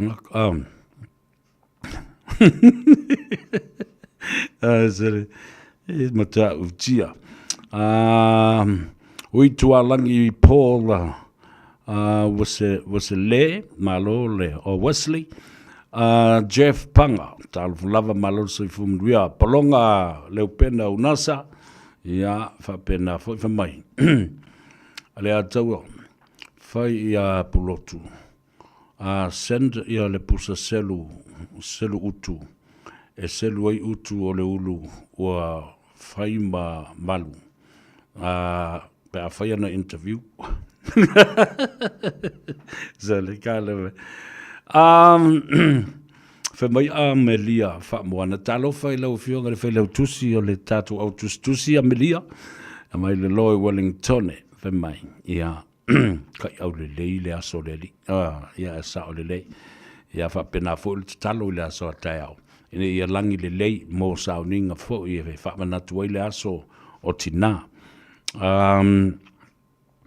ai se teimi no tangola ia le e te tala le tatu leina ole tu watu le fesile mo se tatu me alo fai le so mo le aso tina ia le taua le aso tina la le taua ia tu le aso tina ia ole silia ole tumeta sinapi malo sinapi o loane o loma eros fele ai e nei tangata ia o lo fatasi mai i tuila mamanua ina le afio anga leone o po leone o afitala marina talofa afitala marina $1,000 polonga alo sifua o soy Monroe ya mauto o malava inosia fatumiti tipi soli where you're watching from my pemai le tala inosia monia o severe mele o fai Donald Trump wa tawi masui le mele e maua wa fateleina le homeless i America le ngata lea wa savali ese Donald Trump makats le Medicare ese se me yutala no twai me sa sawa ya lo vo tado apa ila stona e tele maua ise me se nga me sa sao ya da talo fatu le sunga ya fata fai valu ya fa pe fo i Peter Stowers Nikki Yonde malo Nikki Leon Nikki ya lele alu o ya fo i vai sau uluma sau miki e ke ka alo i fai fa pa ia fe pulea i ya sa va mai sa olan melinga nga fai kau e peke lo masu me wo uma mai ele kusi kula fongo male kusi ole fa vai wo olo itua wo fai tau mai male fa vai fa mai ia vai to lau feeling common sense prevails. The speaker is a representative.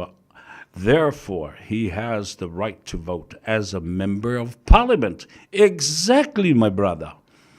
No Sayuli Talflava, Lawrence Peterson from early Mongi Mtulepa should really consider doing comedy.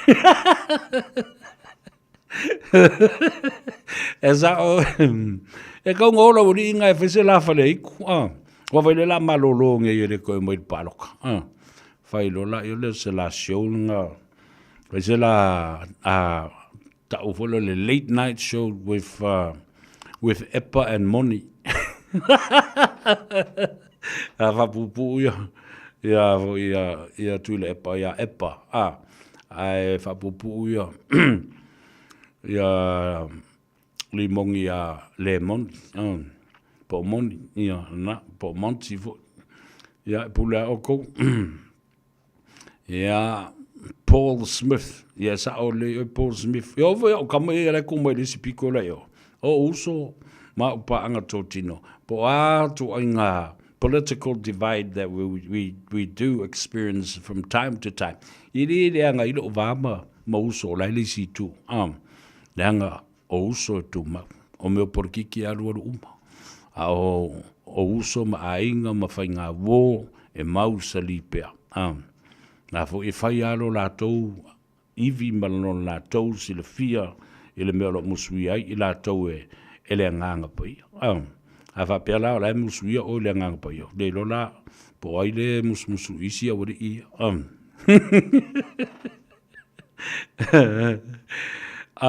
Vai, e le papa ki ulo ke vai, aku lai whai mai na numera tolls for Malima Collect Street, in Papa Otara.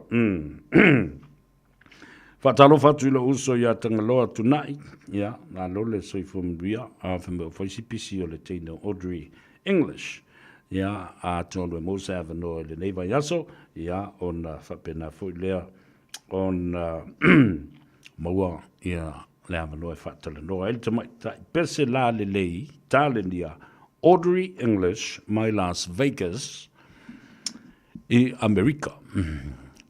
Ja, mele masoe talo fa malol sai fo munria fa mai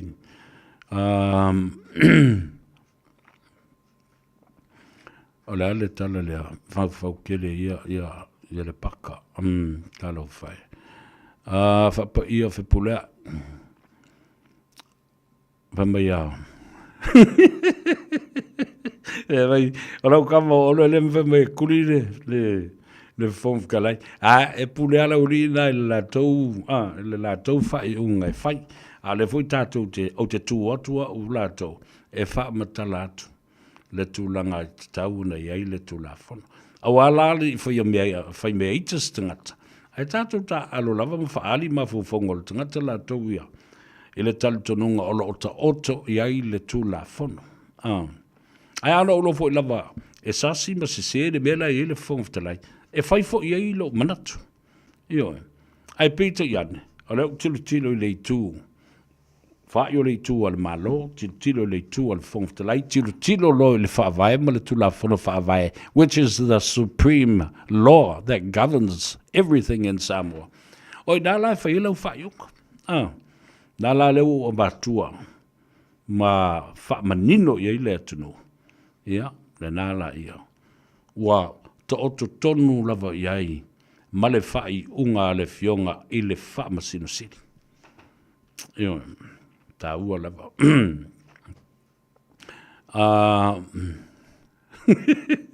Ia, sa o ia, ia isa kola fai, fe mai makua i, fa ma ai angi for kamakinga o sa ia. Ula vivea umo le pomu mtoktia leana pai le asona nafi. Tatu o e tale pese lea. Ia a o sa ili se avando e talandoa tuai. Ile Omega Cars le ftelenga ia tong Sia Pia Wilson pe ama tatou fo i mai.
Faina jana mateia Melangona pefa tukumai Ia soma wana ulo ono sa'i Mafaa tali tali se upumali maya oyo la umani Lo ma amora oyo wa umai Oyo wa umai o ulangona Neito fonta fonga mane mafaa o songa Uloto e Yo mana o ontoto e Te faya mo e It's be faina ta e fai o pena o yo e Oyo la umasiofo Ia so fai so Sungai au maya yelo noto Letio fo ile poto Oyo la umasiofo Ia so fai so Se uana na ia ile noto La uri tu sape fale o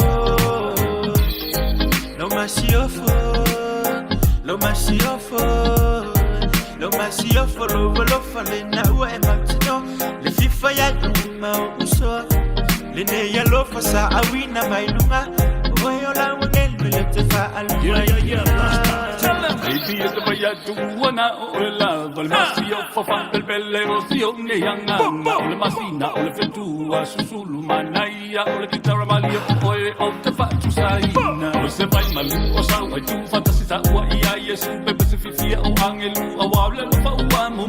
Personality alone light up the room. Just one kiss alone that make me a go boom. Oh, la umasiofo. Ya so fai so Sungai au maya yelo noto Letio fo ile poto Oe ola umasiofo Ya so fai so Se uana nau ia ile noto La uri tu sape fale o Lo masiofo Lo masiofo Lo masiofo lo fale na ua e matino Le fifa ya ma uso Le ne ya lo fa sa awina mailunga Oyo la wangelu le te fa aluaina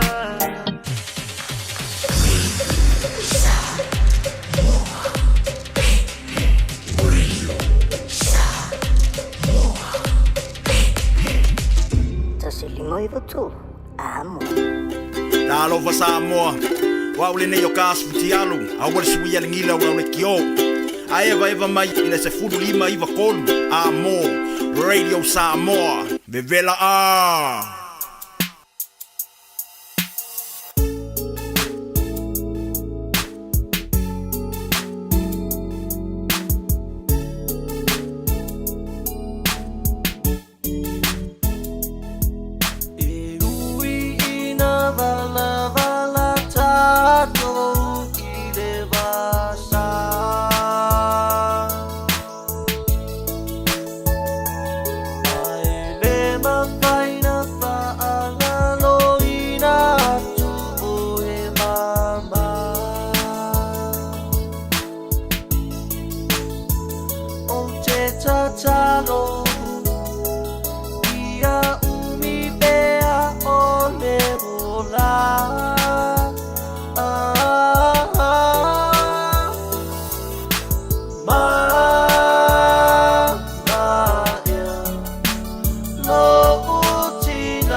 fia faola totonga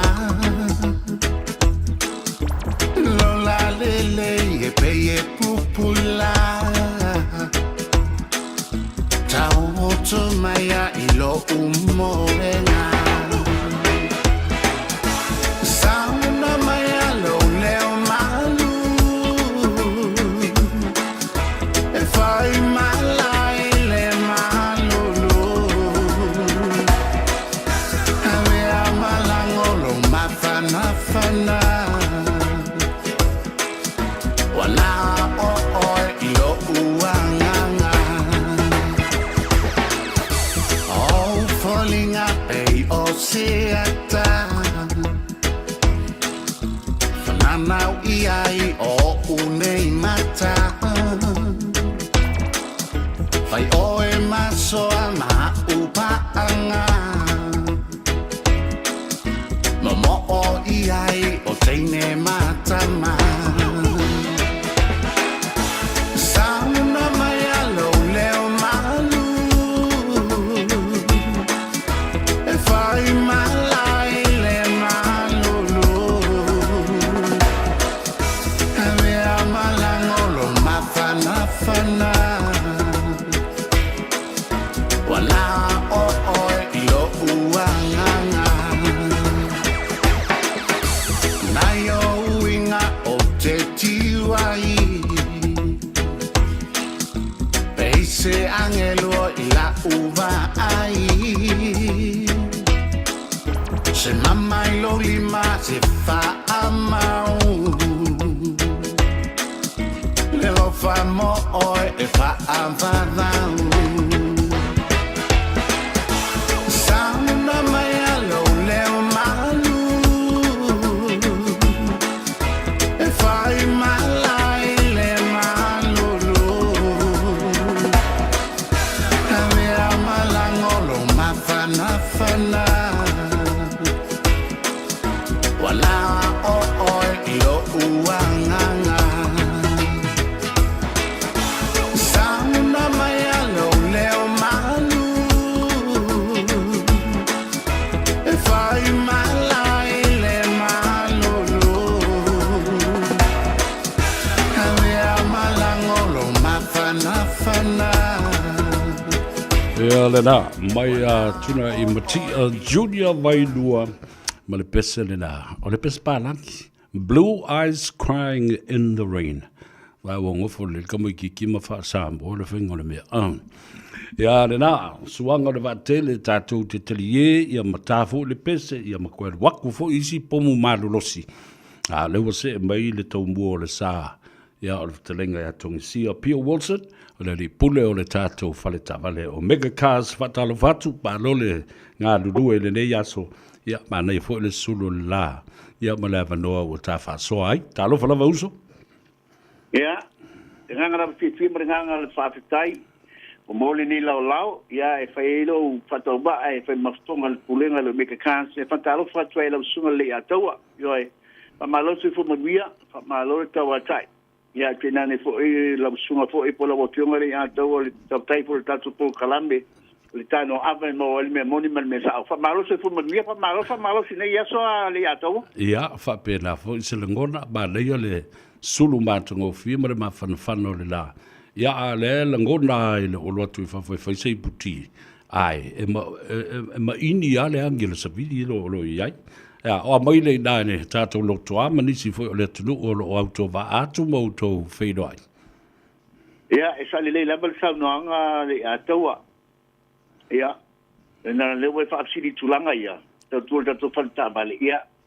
E po i to lua na ia malo le atinu u tasi. O le fi apa sa mo mai lo weling pongi.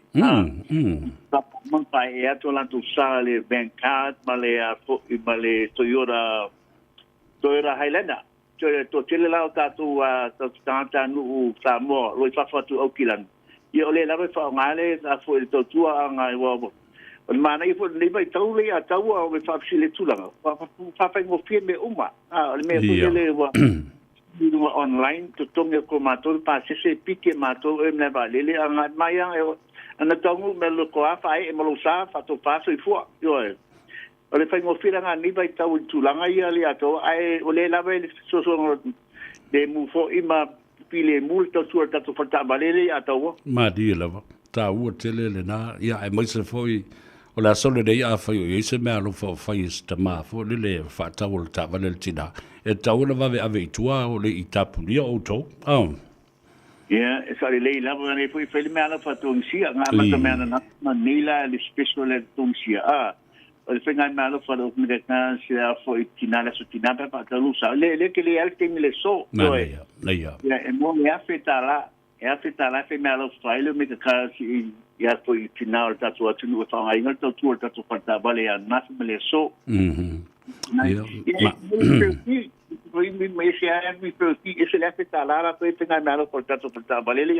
Man ia tele. Ia, o to tele nisi o lo anga ia tupeamba. Ma siringia le tulanga o se mama avenga muli tātou wharatawale. Ia, sa lea sa nganga le ataua. E ke lo fai tongi sia e tau talatung sia le memoli. Ia, ai bala ame se aso, pawa talatung spola tala, ia alu nio faiva. Ia temine, ia le fo file mua o mai atu foi pifi de tai au. Ia le fo amata foi ta pena foi ngai me. O fia de fale, se fa tong tina la, ingum ta pena ko ngai kai au le atau. Man ia tele le lei. Ia, o la le temi tapu ni ai tātou le fifidei. Ia, tapu ni le lima. O le lima tapu tatu tu ai a fa pe ai de o temi tale lima ai ni sma malu le tunu tunu lotoa. E se runga e mo na se pa pa na tapu ni lotoa au tu tale i ta se funa nei o le ia to fa mo be ia. O tulanga ngai to tuanga o tatu falta vale ali atawa. Malo fa ftai le tautu atu lu umara tu ua vanoa foi. Waia ia isi lai eli le teimi le nei eli manava. Ia e tauna vili atu ia te oia. Mau le teimi e te whaatali tali te isi mai ai. Ia a ole i whaia, ia a ole i pongi ifo le fiaf. Ia, sa o lea? Ia, e sa le laba sa nganga le atawa. Ia. Wala filifi wala tatu o tinu. Ia la le tue, te rola se lo le sal, o meka kasi ne tulanga le aso le atawa. Ia. Man timo la por karambe. Tai. Alimita watu tangante le mata melunga le afo ile de YouTube por termine la por kalambe afe lima tang all no to tere ngai mau manu la sinu lo fa no fo la por kalambe. Ya tu na ya la de te som talanga tu shena wala si le fiel tanto atnu to tu fa to va to fa le tabale. Tai. Amatu na va fa bale fa to fa tabale iloli.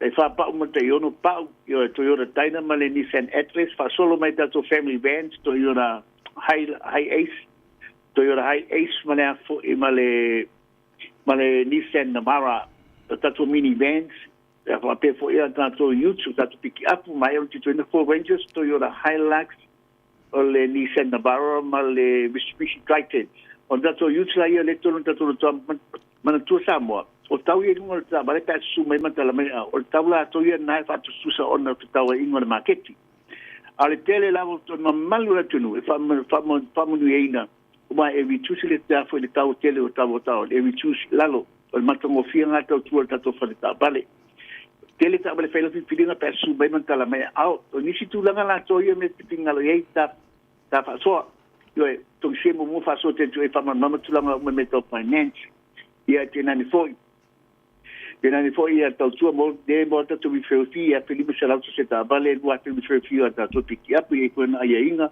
e fa pe fole tonu to sangale le simetto mi faingo ta vale o se vecino ta vale fai fua o le faingo le one fitness e fai fua o le foi le stalaino la ta vale fai fua tolu to sanga mato te vai e lo sa ya ni si tu danga si man mai fena su mai matala mai au le lu selau Kemeny Drive ngi man no Pai pena bala aman tatu landline ole o iwa lua fitu lima balu ta sidua o iwa lua fitu lima balu ta sidua ya te ponte beai ol watasi pa pituono lima vatasi ol watasi pa pituono lima vatasi e ato e mo lau silafia ya e poi mana tu ina fo e si to ina fo tanto nu ya fan shusta yes ya shonalo lewa Oh, my mala awele tu era kitila ye David Schuster. Oh my goodness, talo fai.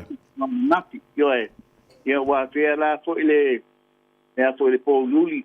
le au pong sa le tātou nu ia ona se tasi po leo to mali sa po lam to le la kapia tātou nu mai po soka yo e tulanga pa penga e mo la fia tātou nu ia was lo so ia David Schuster ia po fai nangi po lo mai so la person na amo te mundo na tawa ia pa mani tele le tua yo fai va klima tai ai le tua me nei ali atawa ia be ele ia banoa e ala tu de por kalamir tano ama e fai ele le otongsia a matwe se ma to fa mundianga tele la bitina malaba shota to tinu pele la ba Samoa o fe la bitu fa Nicolope to tonu a te roa to tonu la fanua Samoa happy Mother's Day God bless all our mothers but dai tele sabia ali atoa io fai voluma ele tua mo terminei ia fa to papa so fu ali atoa fa te tele lava fa so fu ia ba ia manuia fo i la so tina i lo fa tua ia fa so fu ia le na o le talandoanga ma le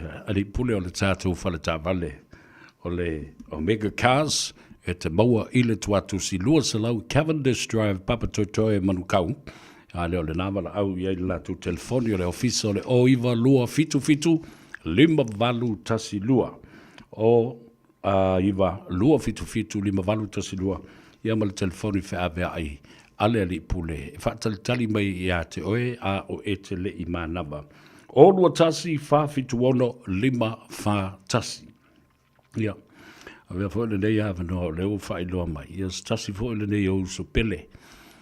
Tele tausanga sa ola fa tasi ai ma mafuta ma le sunga David Schuster. Talo fai a Dave. Ia o leo ua toi titi a la lango fa tasi ia so o le tuk malo o le sunga Dave. O le pala upa ia le tu o le sunga Dave Schuster. O le alo fasino lea i le sunga ya sua fangu Schuster ma le tina ya ina ya e mai se foi na i o tua whawhine ya Tinger ma Betty le uso ya Lottie ya ma le ainga a le vai aso lea sa te atu nei sa matu whilo i ai ma le tua whine ya Betty ia malanga mai Australia ia talo fai o le ua fai ilangi le folonga le tuangane ta no fo ile ainga ia va pe fo io na va tuai fa mai senga au fa fonga mai le uso ya Henry Schuster Tinger Betty ia male uso ya vanipale ia auto umalawa o tatu ainga i mota ia mo tatu ainga i vaiala ma le fale vai monga ia asuatu vai malu i puenga. E leo se loto se tasi, ia ai o le finangalo foi tu tasi o le atua, i lea fo i uso televelu na sao maluna nga i auta alo al tātou nuu i mota.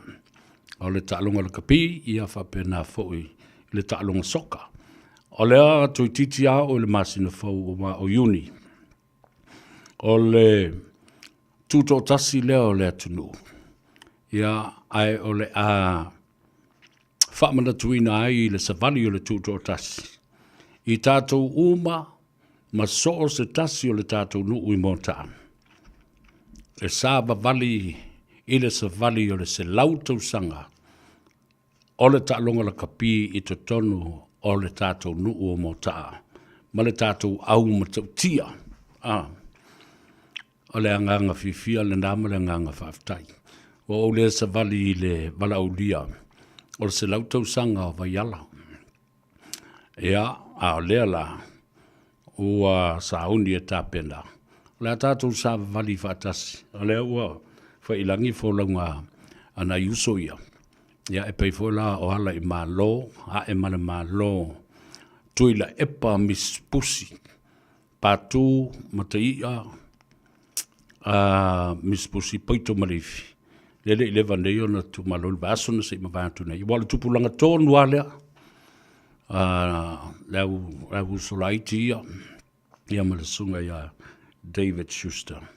Talo fai. Ia, pa maise le ngango le tua. Ia, luia le whainga malanga e maise foi pe au wha mawai. A inga wome masani. Paolo sili ilangi. Mangafa. Ia, ole aanga i atu. I le Pea wha mawai o le uso, ia David Schuster. o tātou iei le mataupu leo. Leo te wawa ai atu nei. O le makua makaukia o inga ie, whai mai le barbecue o le sunga ia titia. O lo o iai ma le tō tele o lai tumu e ina. Vai e le whapea ngā kumukumu ngā e le whakau. Ai alo whai lau ki ngā maro kōrua.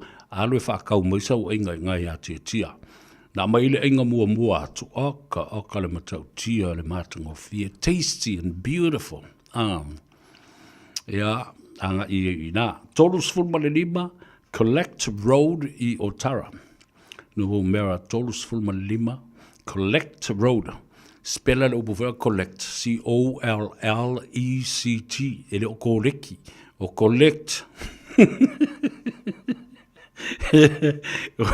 O e mai mo lo uso ki ai vole o whaingiang ke unga whaalaro konga pe wha kengi tahiti vo le linga. Ia wha malo tia male malau komiti whaafoe o le tātou barbecue. Le wa kafe mai mare wha ua Ameria wha moana la tau i fi ai barbecue. Ele ane tine tia. Nga i o pea whai o tau te nofo i nai o tara, whapa ia whipule ai. Ia whapea fo ia so o Fatasi and Maureen Tufele, watching you Seville from West Valley in Salt Lake City, Utah. Talo whai. Ropati tufunga, alo whatu, alo le on sign. Esau J. Moores, watching you Seville from sunny side of Sydney. O kai se mamaone me o wadu, Esau la kouia. Ia whapena whaila usua reo pena lo le sio mika male ainga. Ia maluia tele le whamra tuino le aso tina i lau whale tua male tina le ainga. Peter Stowers, whamea whamul morepe mo nka vale le pa upupuka. Pei oai. Velo makua le Sydney. Pele whaupapa po whaapapa talo whae malo sui fom ria whaetaili mafuta mai. O la epa sefo. Whatalo whatu le uso ia popo, ia male misio si ona taolua ia kini o malanga atu i Samoa. Whaftai popo o maua le avinua tāti toi whailoa i ai. Talu maile tātou wata whaasolo fo ilele. Our stage play, The Mau. Renga ko iei whakasi maraka kamare leo. Leuzo ia Canada. Ia, malia ona ua paua o whapea ngā whole mea wanga ia i le kifasi ngāri i la kouia. Sia oti, talo whalawa, whapea fōi ia le lua tupa i siliva. Talo se fumat. We are watching you, Seville, from New South Wales. Please share our program, not only on Facebook, but also share it on makapu e koe mungiaka o le papaki o titia. Ngai whai mai le Torosfu Lima, Collect Road i nai o Tara. Sia oti le lua tupai, whapea fōi e lia lolo uta awha masanga, talofa e lia, to anga pe pese, to titi ato e whaisis tau wanga pese, ena e to e malanga mai fōi la ia lea, e lem whaen whaangaloina, mātango fia lo leo, ia malau si ufonga, ia lau sunga le whawhengainga. E ai le whai whiaulo te wātu whaiasi tō telo whai whiau iau te wawa ia tolo ia o Pastor Fune, ia whapena fōi Pastor Elia Lolouta Afamasanga. Ia o Sydney Filimoni, tālo whalawa. Tame tele a inga nae ua whaipoipo ma le tātou Henderson Cars. Whaati Seve, ma lole soifu Munria, watching you from Rose Meadow in New South Wales.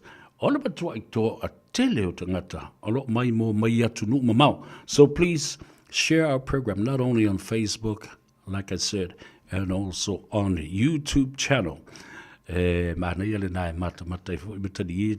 you like laughing and enjoying yourself with the issues that we talk about, then why not share it with somebody else that needs a good laugh? Wa, o le mele o te whatu e nei, toi tau mai lo mawhauwhau. Le malanga ta amile o le wali ia tamaiti tau ta leiti fia whaalia lia mi mita. Le nau mai ne whaailoa. Ia le whongf te lai, ma le sui whongf te lai. Ia wai, Kingango ka ainga makingo ma ango fo I le fionga alu aulu toi tau whanua le mari atoa. Ai le umai ia le tala e tatau na watu, langa o mea sa sao ia. Ina o tau no ui Sydney ia lawari ia. Na whai ile whaasisi langa ri mongi. Ile fofonga whetalai, ua whiriwhiria le HRPP. Whailo ai lola ia le ili whangatia. Le susunga ia lo au, sola mare malo, kenetisio. Alu alu le fola sanga wha mai. O mea umana tātou ta talo iai. Leo o taunu, sa tātou ta talo I le atua, ina ia ta lepe, mama lepe, le whatuatua I le atua sa mo watasi. Nāna me wo o iei, upuane ia limo. Nāna me wo o iei, taunu ulu tātou moe mitinga. Wa tali mai le atua I tātou tausanga. Leo ma lepe, ioe, ua mā lepe lepe, ua mā sofa sofa. Ia, au le tātou whongwhatelai lea, whawhtai le atua, I tupe o lo tau lafo mai. Ia, ma o lo whapena, ia ona whasosoni I tātou whamsinonga, ma mea o lo whai. O lea la, au te whai atu ai, whaali mai le fia le pati. Ia na pati la, ia leo le au vale. Whawhtai lava san, io mole tau mawhtanga ma le whaaralo mea tia I o le Torosulima Collector Road. Whawhtai tele lava le anga le, ia o tau sila mai, le o tau li mena, se mai lisi, ia wā whawhtai tele. Oka se tau mawhtanga wa mai nei. Wai, ia lea laua whaari o ki au kou. Thank you, son. Kou ke loko le anga mai ia kia. Ia, lele la, ia si vai. Oka ia ngai le umonga ai. Ia. Lele wo ia le kale. O le mamoe. E le mea le wa ve se ponga ai via o sa vole pe se pon le sa kale. O le sa pasui. Ia fa pena fo I le potato salad. Oh my goodness. This is beautiful. Absolutely delicious. Yeah. A le mea lale na, vai I me te talo ma whau I nei tangata. Lātou te le I mana na o ia iai se awanoa e tu I nātu. Ina ia whaasao ai le sā for lau o le atu nuu. Ta wala atu le whainga malo fau lea. A le mea lau o tu lai mai. Ua ifo le tau lau mea maloi mata. Aisea, e lei a se si. E ma whaio na whaia se vai fo I to tono le loto I fale. O le whatuatua I le atua sa mo watas. A wā tātou tala noa I le mata upulea. O na tātou tala noa la ia lea I la ngona o tangata. The emotion and the feelings of the people that render support committed and full wholeheartedly to the hope that this government will take us through turmoil of the political spectrum that we are facing. I am. Sa iai I o lātou lima. Sa iai I le saofapito, sa iai le sunga lauli. But somehow, it never came to fruition and the stability that we needed. O le mea la e ofo I lava fo I lo uloto. Lango le whatongo longo mai. O watu o tātou tu o lalo. Sa moa I le to tele. E anga I mai I atea. Awa e la ngona lo leo. E lo whangia sa vea. Whai oe ma whonga tau momoli ole. Tātou a inga e maise o e lango lango. Ina I avatu oise tu o lalo. Ta whai o tau whinangalo e maise o te tai e tolua. Ai o mai e whai se whainga le lei. To e wha mau popo mai a nganga o tangata. Manatu I tangata, malangona o tangata. ma le tu o lalo o tangata. Ioe.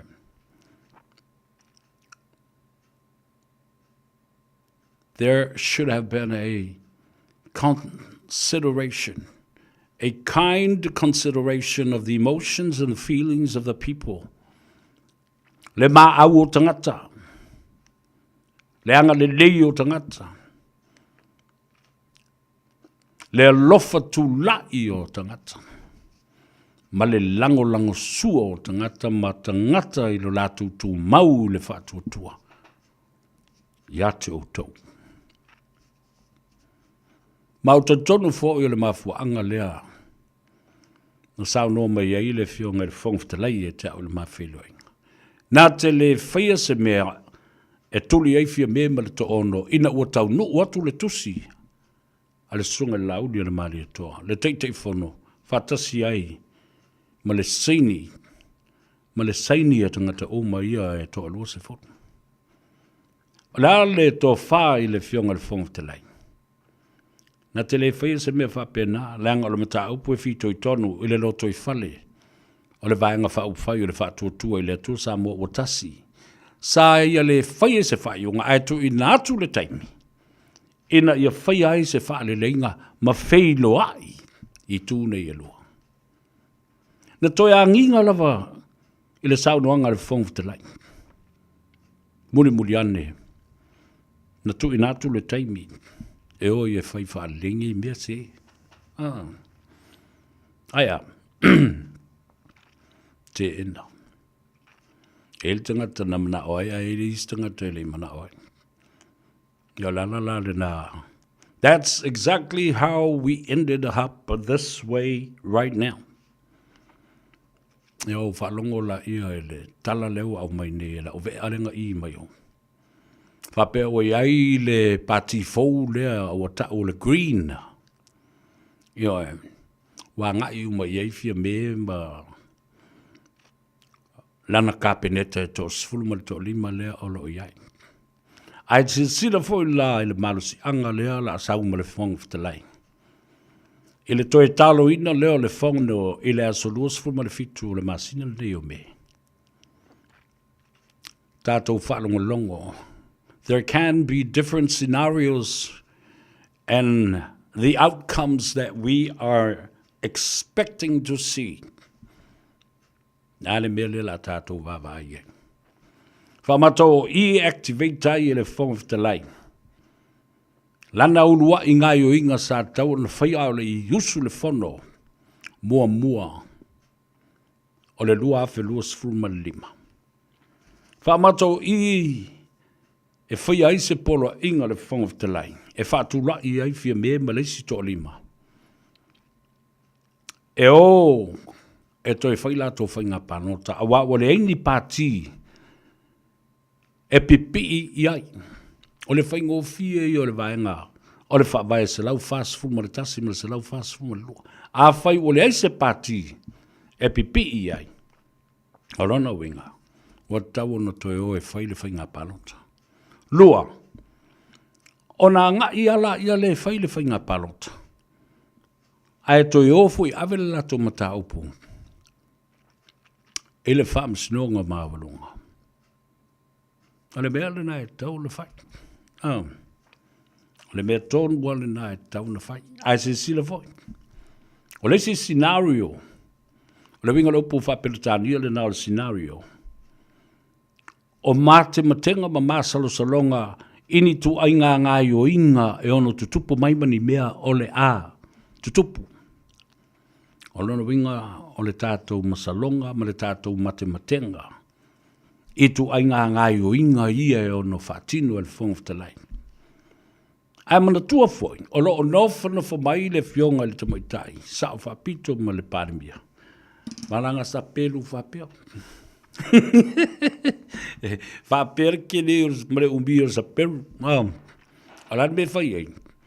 E tu i nātu i le lima, ma a ao o le fionga i le ama malu le malo. Ea, e sawo e lo e salako le melea? La le wingo le na upu.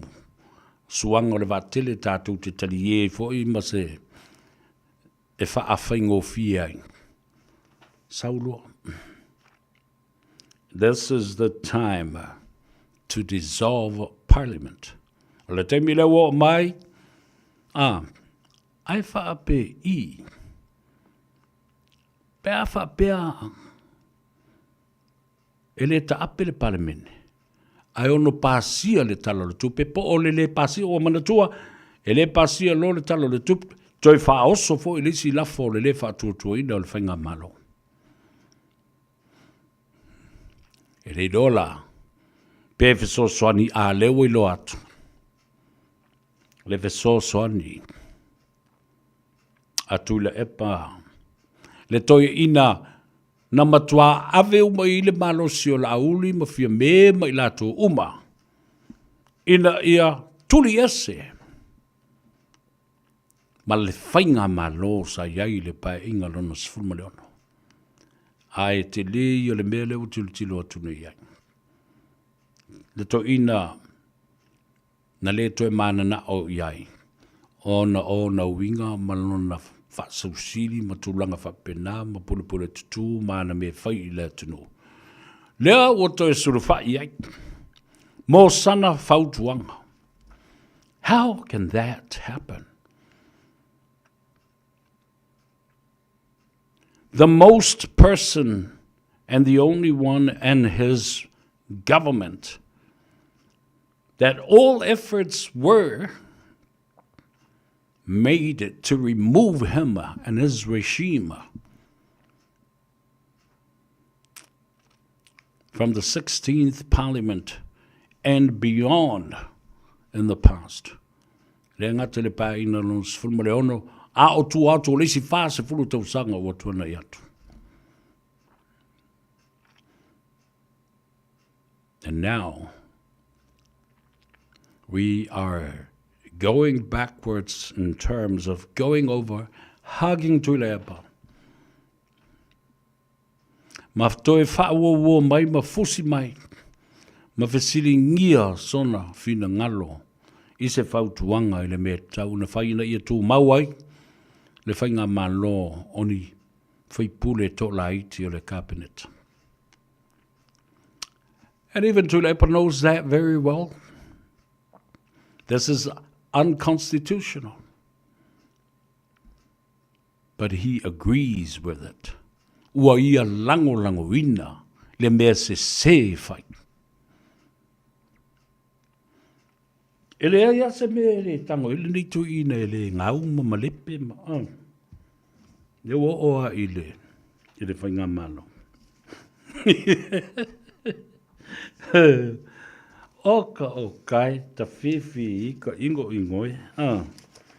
E whai mai tu le. Tau mai ni mea. Sa wha le tonu lana. Yoi. Mani mea e ono au mai ele forensic audit. Tau mai se me se tasi. Vai. Ele kele o mea ngau. Kamai kau mo se me skasi a lela o ta ua tua la mea. Mea ma ta utia I a lena tulai mai. Ele ngata. O le ngau o le valele. Le polensia. Le aliti mea. Ngau le Samoa Airways. Ngau le malai valele le na whai ti vai. Ai ti avea. Alu I tupe. Ngau tupe le malo. Ele fausi o le fale pui tan malala. Lale si mea. Ngau tupe le malo. Ele fausi o le maketi sa le longa. Lale si mea. Ngau tupe le malo. Ele fausi o le wafu I sa le longa. E ma se si mea. Ngau tupe le malo. Ele fausi o le fale fo le tu tonu o le salasi Samoa Land Corporation. E se si mea ni sa fe. E fe mare si mea. Ngau le fausi o le wafu I sa titole. Le wau whalongo atu. E o whalongotu whe mai o lele ua lisi e se kampania saina. O i ua whaia lea mea makaukia. Who's behind the lease? Wa tasi lea fo i whaalapu patonga ma tautia le tulanga sa iai. Ea lele mautonu o ai e ave i ei kon kalate mga luenga le malo. O ai company e toi maua mai ei kickbacks. Mani whaamrianga i tuatu. Samoa's tender board. The tender board. Ole matanga luenga man whala patonga. E whai ei tau o whonga o tau o ngā luenga le malo wha kon kalati. Al me whai lena tupu o le pisa. Ile vau tō i ma le awha. Tender's board. O wheni mea, o whai pule toi min star, o le kapeneta. Ai tele ngā luenga, e ave matu lei iai, mai te tono le board lea, corruption. Tā o le tala alo grandfather ia so alo leo tele, tele mo corrupt. Ari so alo, mo mea ka o le corrupt.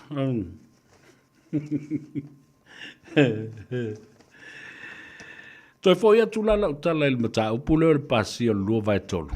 I le teu o le whawai. Ma ave se ai pili na e tolu whasanga il whamsinonga whanua masuafa. Lea o tipi motu ai leisi ulu o na mana o ina ia lua ulu o le ngata. O le ngata ulu lua. O leisi ulu e pule le whamsinonga whanua masuafa leisi ulu e pule le whamsinonga mawalunga o soli ngā tula whono. Le swinga la leo le whawai. Ma le teu le whawai. Ma tūlei ese ai. E le toe tūtō tasi ma whamati e. Se whamsinonga whanua masuafa. E toe fo i uma o. I le whaululunga o le whamsimsili. Ma le whamsinonga mawalunga o soli ngā tula whono. E malu i lunga i nā i le tula whono. Leo o toi whafo i mai. Awhi iwa sa lau walu sifuru tasi. Ave ese le tula whono lea na whai pui pua i le vale ma reisi vale whanau mai i le tula whono o le pepe whawal valea. Ea! Ke mai a whela i whawal valea. Ion. Ne mea le nā. Au la whai upo sa whewha. Soli, le i ngā mkua mkauki. Ea. O upu whai ngō whia le ngana e ma whai ngō whia i na whaalongolongo ma manino ma malama lama. Tui e kou ke mi milo upu mau kou whauwhaunga. Ia.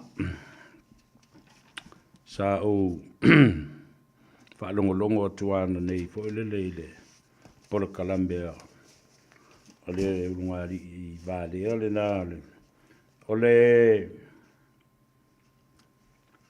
au vaenga o le o ngā whāteita i atu le epa. Le tamalna o sa i amale. Masiona to lua lo matua le na.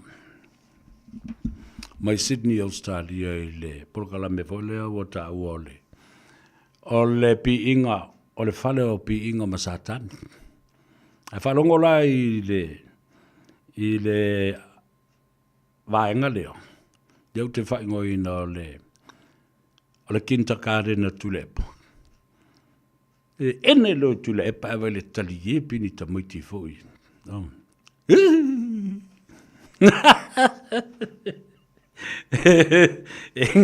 Enga kula epa ai e saua ia synchronically fōlele o la tali fōlele vai ngoi i tule. Ia malo la whawhitai la uwhionga le teitei siri. Pese tau loto fōlele whai esu uma masu uma. Ai la whalongo tua nei le tai au. Kia waki a koe ila o se i o whalongo polani. Ni upu fo ia tamaiti o le haonga whateita. Ai sau o ilo ma komeni anista ngata lātou te langlangu ina le whonga whatalai. O le komeni la tangata masalo e whapea. Tu ia nā mea pepelo tau te whasalau ina. o lele ua uma le whaamisinonga, ua manu malo le whong of the light. Ua pusi cat nofo ia le matau. I manatola, I can just imagine the sore loser feelings of these people on the other side of the media that supports Tula Epa and HRPP, and how exactly what Tula Epa is feeling and thinking at the same time. They're angry. They are mad and crazy, boy.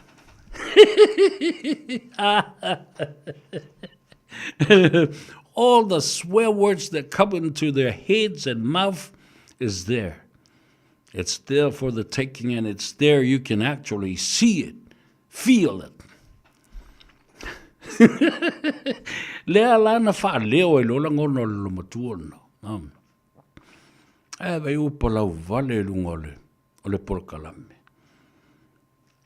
La ve vea tu waife mai e mingi o makua ai umaku mameanga. Va o ifo le mele a tu lo wasa mo le whafonga. O tau se sila la. A tau mawhai atu e wha sao atu upu ma ngangana. Is a wala mali e fo lele in the most humorous way. To make sure that people understand simply the simplicity of our language. Ia va whangarei. Aman tuhulu ngari ile whaitau ala tuspa ia. Ele whaitau ele lomatua na whawinga maila ele te maititil na o sai. Ia le fionga pa ia le tu. A sei wha longo rai upu e kaukala I kankange. Ole ma tuwai ma tautia la. Ua whaitua ina ma whaasea ia leu whaaselau le na. Ma le social media atu le epa ma le HRPP. I le pi o whai unga le whaamsinong sili. Po le whaamsinong sili. Ma le whaamsinonga mawalunga. Ai maise le mata upu le whongwhitelai. Ma lona ma loa iai. Ma o le mea lale nei u te mana o toi whaamanatu ia te oe. Ele ai, nau whai a whai mua. Ele ai lava se whaamsinonga I le wā o fia me malana kāpeneta whaasanga I le whongwhitelai. E whaate ai. Ele I se whaamsinonga eo. A wā whoi. O leo o whai lātu ia le bata upulea. E whaate a ia le whongwhitelai. Ono le whaatuatua ina. A wā aise a mua. Ele I se tangi ua whauluina. Ele mata upule. Lua, ua fiu e sue se vaenga ole mata upu maratula fono au tu. There is nothing in the Constitution that states otherwise. There is a clause where the Speaker of the House can be legally removed from his chair, and even the Deputy Speaker as well. Get it?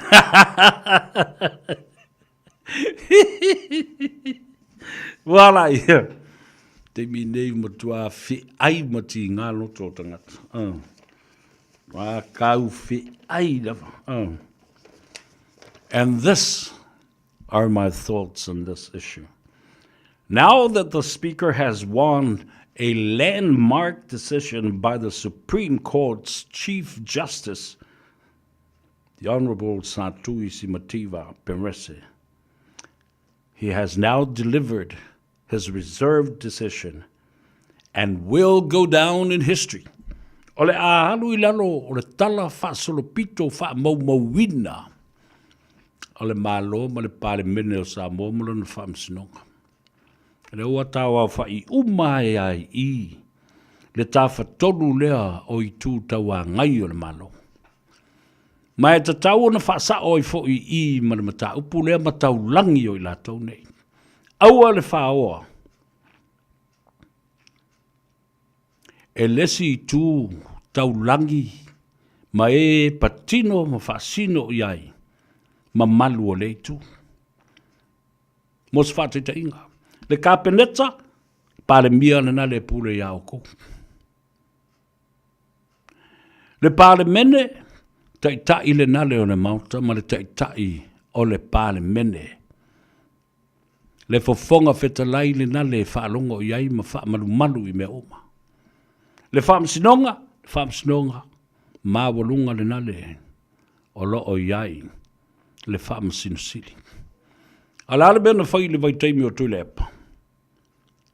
Wale ngata o ia o le kapeneta, o ia o le pale mie pule le kapeneta, ae na toe la ei ma pale, I le tau langi e te tau na ave le fonga fetalai, o ia ole, pule o le pale mene, o ia fo I o le tai o le mauta. So you see, wa tau whao e tangata le anawa ale meola. O lea. Tau na tātou mawhau whaule le iei I nā mea. Yo.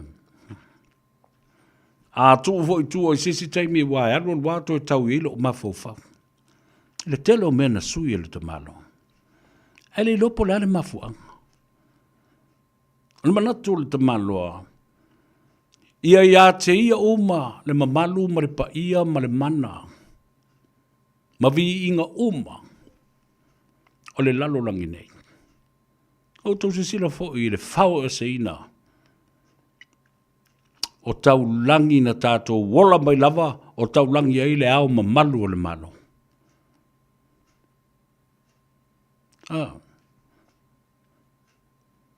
Se I ma whao e se. Le upu mamalu. Nal mafua.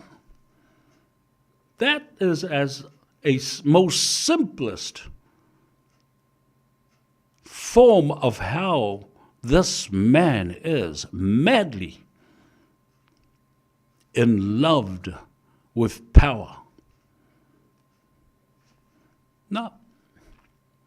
Fau, le mafuanga o fau ile mamalu, le leo mamalu, le malo tuto tasi samu.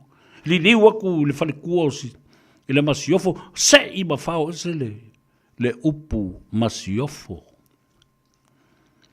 E o fia mamalu koe fia masiofo, ile kai mea kasi.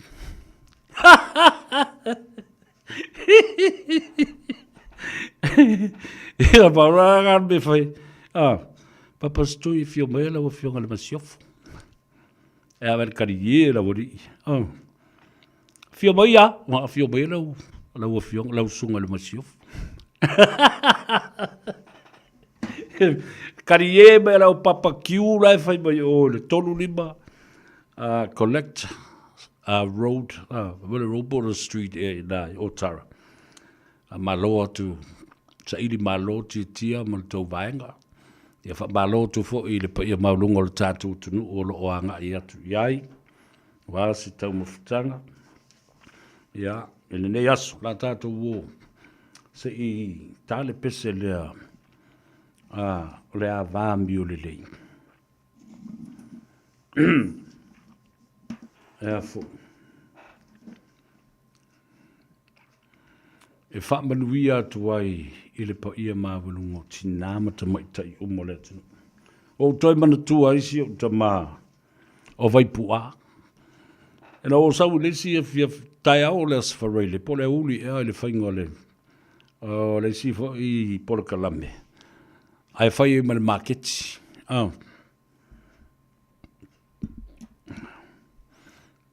Le tātou maketi fo le masana whai le asfarei le a vili malo. Ale ala u te ngalua le tai au lena.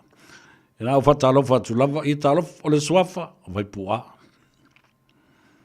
Ia, malo sa I fua e te ta ma e yeise a fo I se maketi sau o loa o fifoi whatau atu.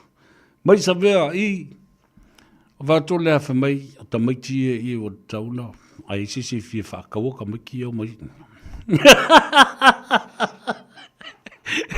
Fia kama o loa vai pua ka mai ke fia whakau aku. A o whakau, e isa sau o loa e fia whakau mai, a mai I oe. A e se whiwhinga a mi o le lei I ngā o. A fia whakau mai se whiwhinga. O ka o kai le ngalu. tala mali e to ina o suanga o le vatele tātou te tali ie ai. Mai e whaangalonga tā ia i tātou. Ai mesi tātou, wa unei e masani o na. Wa wala lata mato ina nei wā. Na o whai lava ia i laso na o avatua ile si ia le tātou. Pūlenga male au whingalwenga nei a leitio. Na o whaamata la ai winga mali o le toina. Ma te wo ia masail malau whai. Te au whai mai kia, te roa i sa whea. Anga o malosi ke whamai o laeti ti ilanga na wheelchair me to kiki au tō o kolo runga to i mo e sa whea.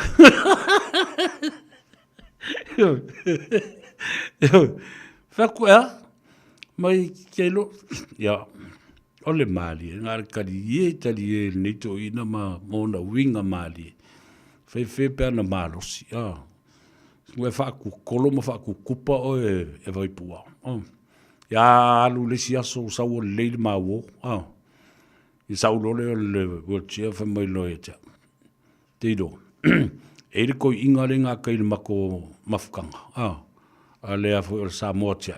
Ke mga o ka ki o ngā kise i kango e pōr mangi fingi whior ko inga. Kele whiu la wani. Vai le me sau e wakua ue whaoso i whai. Whaku sole kwa i o ofori au. Ia. E ma whai lama na ngalo nei ta māmana. Lātou fo i tā leni ma mea lofana. Wha mea lofana i le tua. O i tātou, on te ngata laki. Sa maua le awa noa tātou te mafuta ai ma i lātou nei. O siri anga o le atunu. E tele lo lātou ta mao a inga. Māta mai whaana mua. I mea sina le atunu. Ma poto wha le anganu. Ua tātou misia nei. Alana e tā ua i tele ia i tātou. Leo lo whaalongo mai. Tā ua o tātou. Mātua matama, matina mātua. Rā tātou ua tāre pese lea. Se i tau sa ili tā si asi awanoa.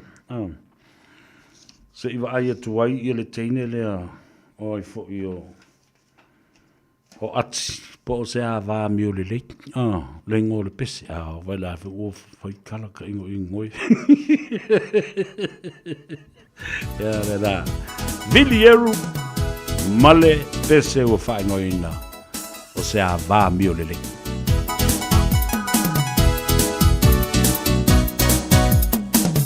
Sha la la la la la la. Sha la la la la. Sha la la la la la la la la la. Sha la la la la la la. Sha la la la la. Sha la la la la la la la. Ole apa ami ole le. O ai se o mawaina. E sili lo na tau na lo. Ona folinga ata Olo na lima mafola i tangata O inga na te tema ona fua i lava Ele ti o ale tu sipa ia Patusa o ile e kalesia A Yesu perito na filifilia Tira oe ole falfatua Polo kala pena mai le tua Se ono sa isoia e te via mua mua Sha la la la la la la Sha la la la la Sha la la la la la la la la la Sha la la la la la la Sha la la la la Sha la la la la la la la la Ia lelei, veli e umar pese le nā, sha la la, le a mā, le a vā miu lelei. E o leo mafuta mai, ia le te mai tai o ati, mai le Henderson Cars, mō le teimi muli muli le nei aso, wha manatu ai, ia le taimi fo i tapu lia bave i la tau le tau le lima i le afiafine i roi tele ia tuatuangia o te lo fo i o le sauni ia ati e alo e whaila na tina na nei mo le Mother's Day. Ia. Ati ta lo falava whaftai o toe whaavano mai lo taimi. Ia malo se fosa vea ia o le o soe a masali sa po kalami ia ale o se riposi atu le temi nei i le tato patavale. Ia temi nei o le o loa mai ia sign up for ele malo la sinu ilunga nei. Ia le alawa wa ave ala so sa avale. Ia ai o tato application po tasi Samsung phone sa au mai lunga o tato Facebook malunga tasi telefoni. Ia o leo o lo o ngalulua e li tato office e wha uma. Ia le ta ina le sula e lima. Ia o nei tapune le lima. Ia o aso umarwa i aso le sula e unu e tapune e tato. Malo, whaftai. Ia. O no o foi la ia le nana i lo nuinga i pes tangata la te tali atu i la tau e so tai mai se so soani i longa le tau Facebook page ia ma le tau website. Ia sa ole le e ia lava le tangata po le ofisa ma so le e whainga venga a masotua nei se tauna nei le spusasi. So po le a lava le taimi o le po e avanoa i ia e mawhaila waina e apalai mai lava se taimi lava o le po ai o le spun mai sasi ia e tapuni e be malolo e le tangata le whainga venga i lungo le tato Facebook ia whaapeli le telefoni. Malo, whaftai. Whamanatu le tunu, tā le lima o tā puni o le tātou ofisa se vangada, se wala watu, fua lele mō sina teimi pupu o lai tau mwhai atu. Ia, poi lava o lo whimana o mia se soani fia apalai sa avale, ia wala au mai lava se saimi e nei le tu lai, e ono le tapune sa ofisa, ia o lo ia lava sa le whinga venga. Se ia pa ia na i le tula sitasi, se te wala au mai lava so taimi lava na nei, i le numero o vai se lau, fitu sasasi. Ia po le tato Facebook page na aro le Henderson Cars. Ia ma le tato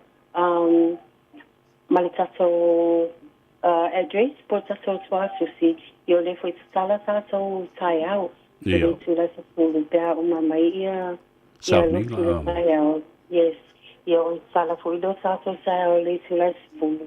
Ia te puni le tula fa la fiafi. Ia, malo, waftai. Whaalawi lo fo i le tunu. Baua lava noa tai au pe a mai a ia saudinga o le tai au. Ia mato nai. Ia ngai mai lola ia mo mai se fasi pua a mo ati.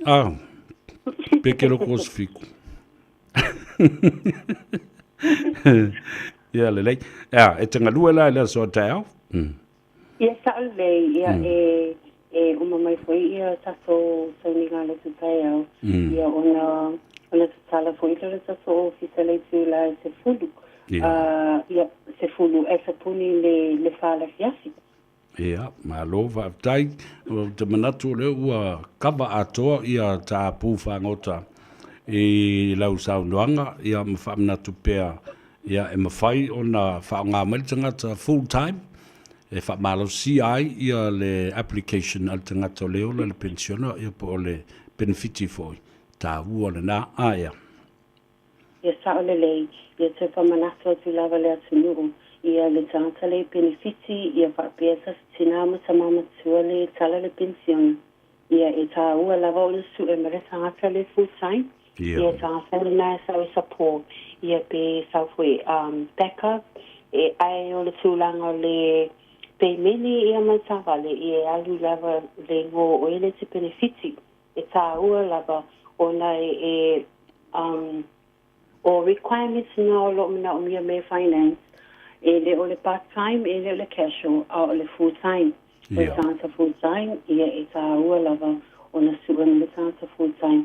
Ia mo sia fia le malala tunu o nei toa tele lava loa nga i mai le tūle i West. Ia o e whai lava si mamao le meo lo o loo mai ai ia e ta te alofa e o mai toi o ia ai a whai o whaalungalunga mai le tapu kalami ia o vai ngai nei au ina e sila fia tele ia ngai mai i le tato ofisa nei mo la palai. Ia, malo whaftai, a mai le tā telefoni ma le tuatusi. Ia o le numero bili fua o le o vali salau fiti tastasi e te kala au mai mo nei o ati ia so se taimi lava e tari atu lava lau kala au ia po le su mai fo i le mato ofisa i tasi wawha Kevin Deshride i papa toi ia malunga i tato Facebook ia e te emaili mai lava se taimi lava ia e tari atu lava ia patai lava Savia mo le vanoa. Ia. Ni e tēmela sautina le sautai au. Ia, whapena foi, whamanui atu foi la sutina e toi, manu ia lau tina na e te aloi nane. Ia. Patai lava. Ia, le lei, whei loa i le vai so fau, ai whaasoi fuia mo i manuia. Pasai fua. Ia, soi fua, tai lava, rau whatu. Ia, le na, sao ele tala le tangata le whi mai kale e kia. Ele si foi fe au leo te vava ai atu i pastor something. Ai wangal pastor fune talo falava. O afulio o ropati tuala lei Amelia Famoana talofa o lau papa junior time sina leo ia ma peleseti fau olo. O lambo ma fau ele mata upule I le whao ngā ina e tūle epa o tangata sa ngā lurue ngā luenga maulurunga. Pēla le nā o whepulea I lo pati atila. You know, how that played out. He actually used whepulea as a puppet. Io e, whao ngā I mea mana o tūle epa e whai ai. Awa fui le lofa ia sa moere I lofa fui ai. Mena na laina mana e whasau. O lana ngā yoinga le whai nei tui le epa I le whaamsino siri. O le matua I tui ai le whaamsinonga. Ai tui le whaamsinonga. I tui foi I le whaamsino siri. Mana o foi e control le whaamsino siri. Ai le mawhai la. Ewa.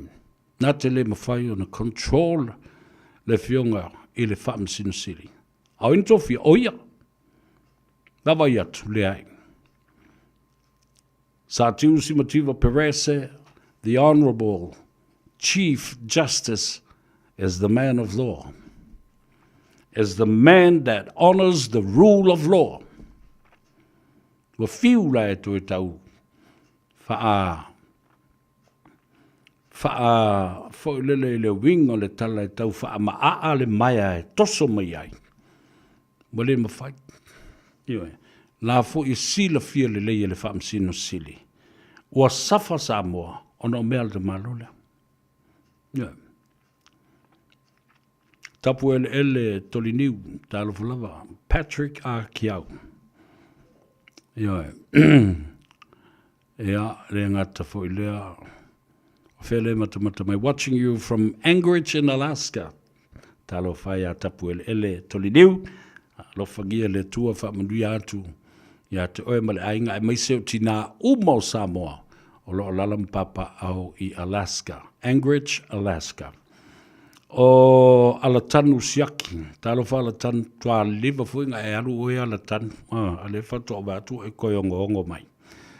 O hope ne tufunga, o le whamrianga whapitoa la wale nei, leo wawa I atu, talo whai, I lau fionga, I le sa avea mapule nuu o le tātou, nuu ia pia, ai atu ia alo sina ma le mamalu e le vaina lepa ma le foi fale o sale valasi ma lou tou fale tolu ma upu ia te oe le fale tui sa mau ma sa ngaunga.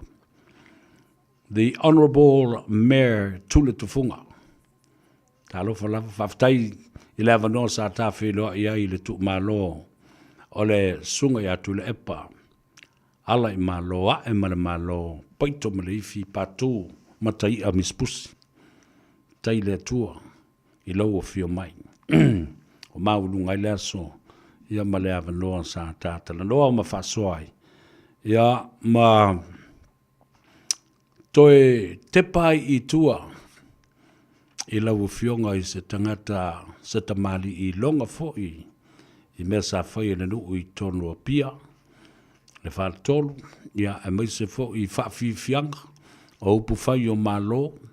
Ia male soi fo matua o lo o siosi e pea lo tātou vāna nofo ma ainga. Ia wha manvia le tua ma ia wha pena foi. Ona wha fua lo le soi fua au auna ma le soi fua tautua. O fui awa manu teito, tālofa lava, o lo o mātou tāpua I atu ma māko kalie ku I manu reua.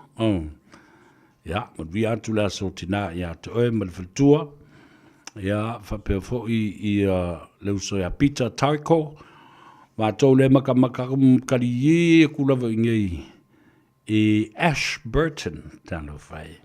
Ia, malo, Tavita, sui whatau, tālofa my brother, me moe lo manuia oe ma le ainga, ia, whamanuia tu foi ia le aso tina, e si au whale tua, ia, ma tua whawhine. O ui whangasa niwa whalau, ma futātu I Melbourne, Australia, tālo whai manuia tele, ia, le whamatuino le aso I fua, afi whamaile, ia, le foi mātou te tali kulava mātou ia I nei Christchurch, Rolleston, Christchurch in the South Island. Whātima so na lole, tālo whalava, se ngia le au noa. Alo, wātaile, mā futa mai I sina leo, ia whapea foi lua I pou o malo, ui le efu, ia, me tauna whaingola wali ina oi fo yo papa stui mari mongi a Tom and Jerry.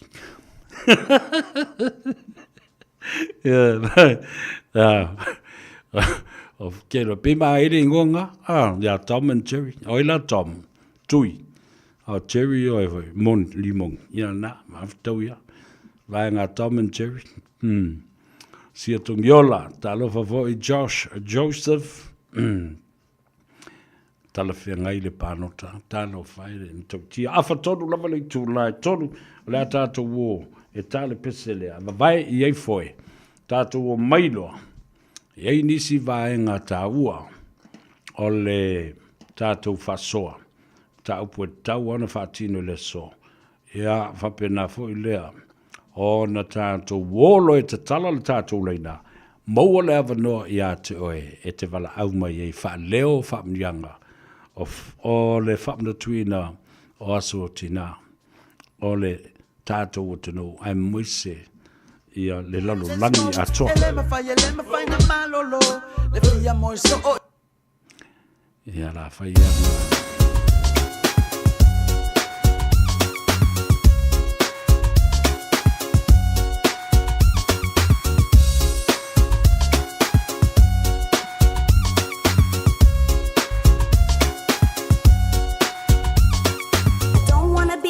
driver all my life.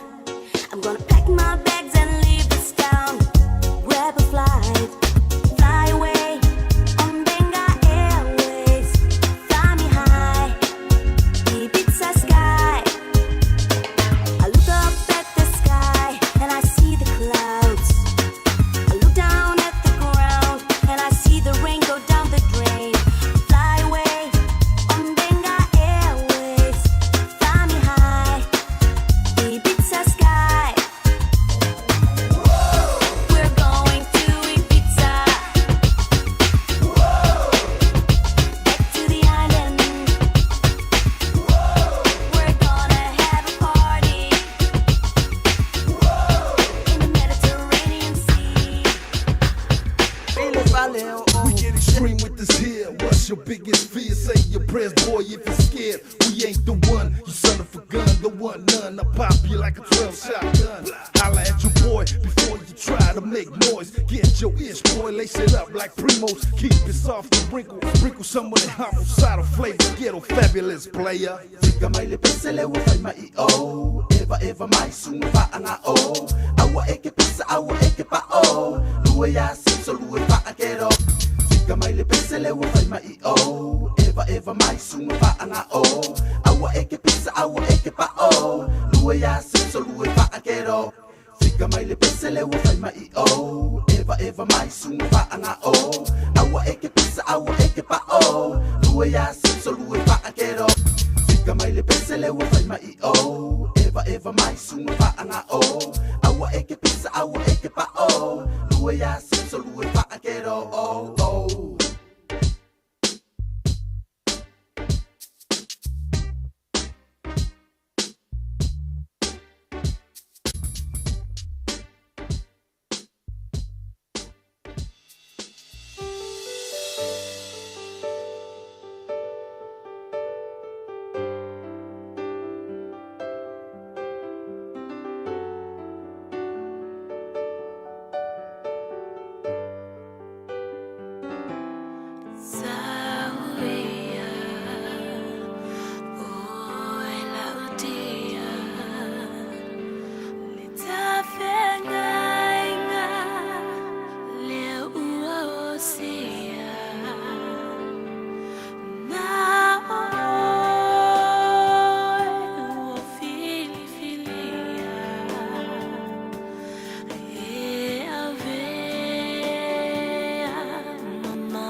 Ko he tamamanu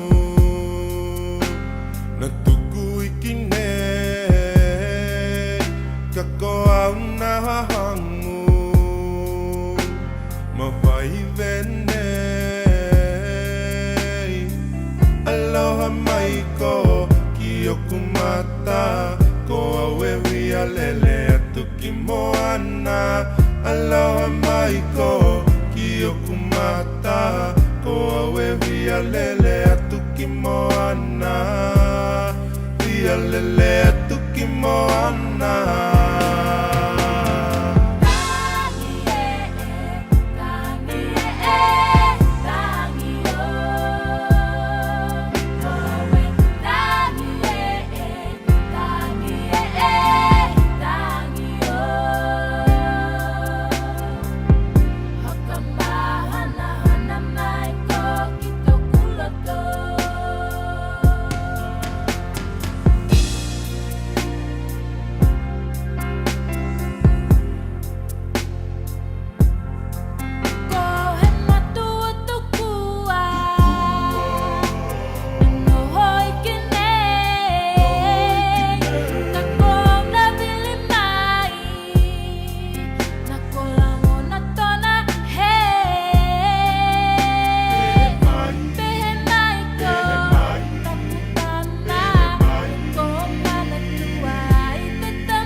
le na whawhiwhianga su I whiwhiloi o le uli nei o le aso tō nai a o hanga fua le aso tinai le aso atai au.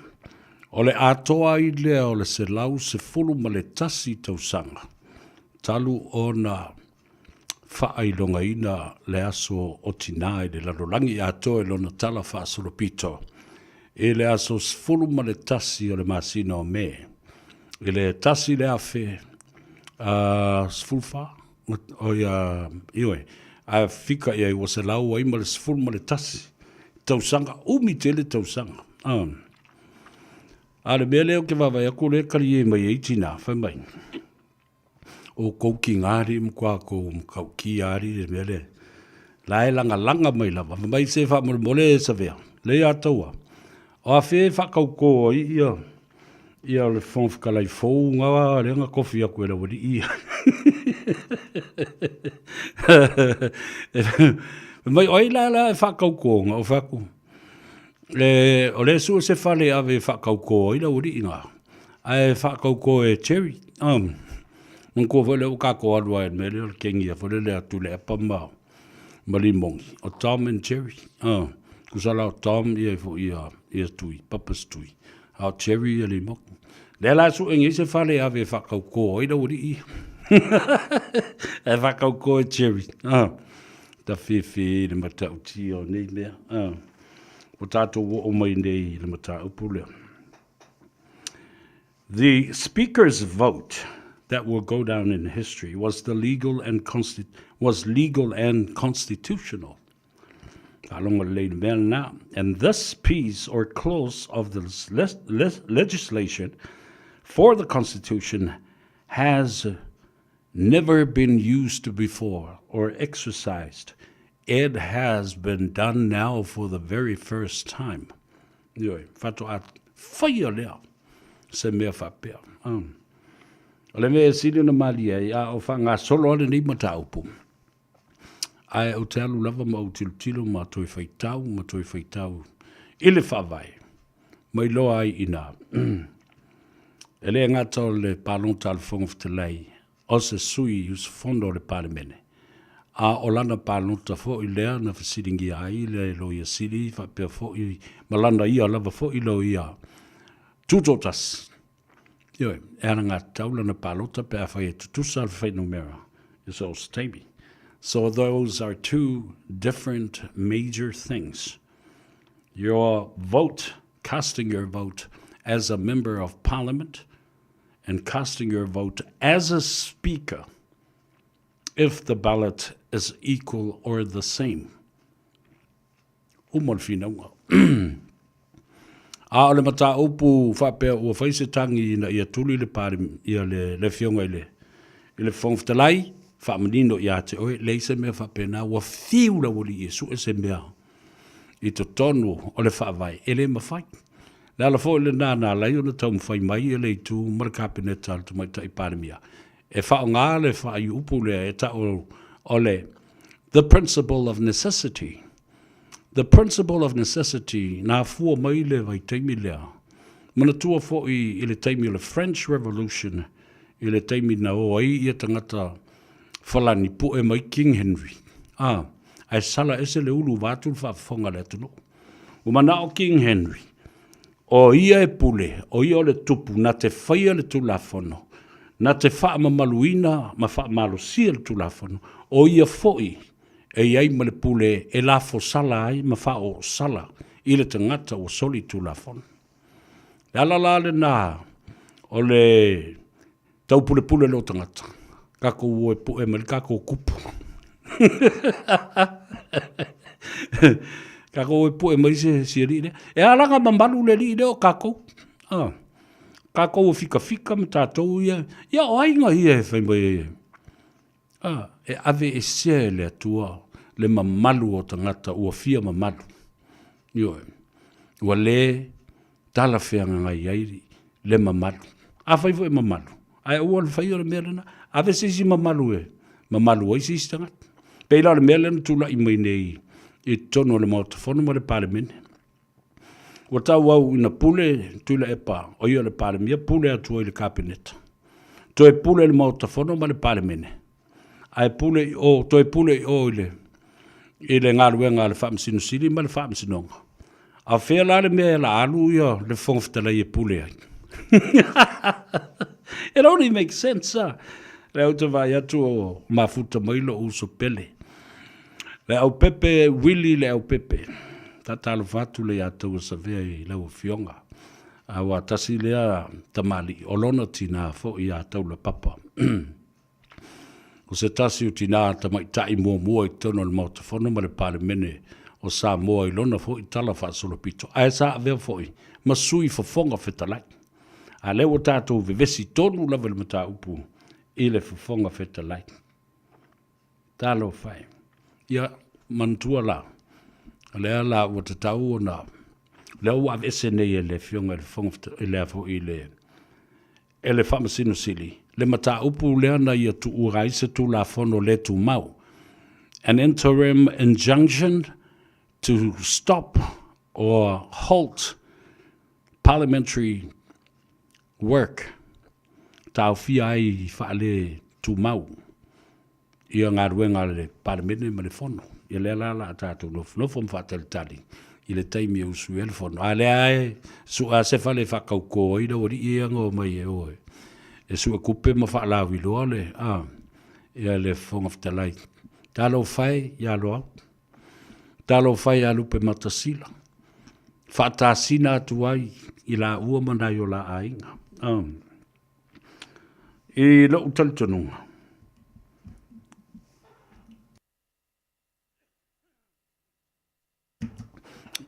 Au tō manatu fo i seisi teimi. O le toio ino o Tulepa, o le tamala vo porkiki. Tele mele le ie mai le tau fisiringia, ia Tulepa. Ilo na anga vaa maa na mele le ina whai. O le wha lave lave vo Tulepa mai. Ua o le soifua le tūlanga matua, ma le maa ale ale, ma le ma mea ua iei nei. E ala na laki na wali ia. Ma le tū lea le HRPP. O Tulepa. Le oa le la vai le toi ina po e tangata.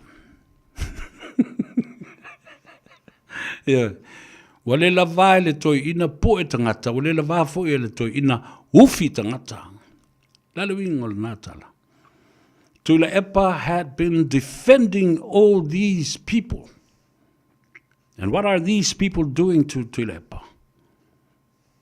Push him to the edge and to the brink until he falls over to the deep end of the political spectrum and fail. Ole mea le na. Ma ole mea foi lea e le mawhai ona toi ngalo ia Tulepa. Mastoina. A tilo le leia i au tafa, i ona au tafa i tangata ia o lo lato whafsanga i nei. Nei maseisi a lofa e Tulepa. These people are only clowns. Uto vai meo tangata whai me maari e fo lele ma. E vali lau mat, vali mata ma whai meo te unga fo lele. Pini tangata whai me maari e. Alelo, meo tangata tau whaata. Ai talo whaile toi ina malana tau ma whainga e pui pui tangata nei. A wa lewa tau na whale pui pui fo i nisi o tangata nei. They have failed to lift the Tulepa up to the pedestal and let him remain there. Tua whaia ina lava, ile le ma whaio no lātou si tia no lātou te tai, ma tō i lunga o le maunga. Nā Tulepa le, kasi ia umana wali ia ilo. Lātou si la fia le lei foi, o mai le teime te tau eo na malolo le toina. Ai o lo o lato whao ngā ina pēr si toi ina. Tulepa, listen to me. These people, so-called your fanatic supporters and committed to the core of what you want to achieve, no. They are traitors. Tangata tau whaalata, leisi se mwhauna wātua, se whautuanga moni ma le tāua ma le wha maoni lau fionga. E whapea atuai. Enough is enough. A fio maya oe, le te itai le le i olu whale maya. I le fia lo wali i mai malo lo le mai. O lo wawa lea. Ta oto mai le ngā ruenga, i o mātou tau au si, o mātou tū atu.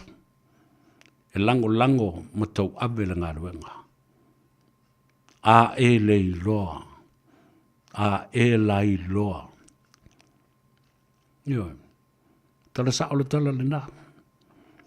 Noa, wha ota, watching you from Brisbane, Australia.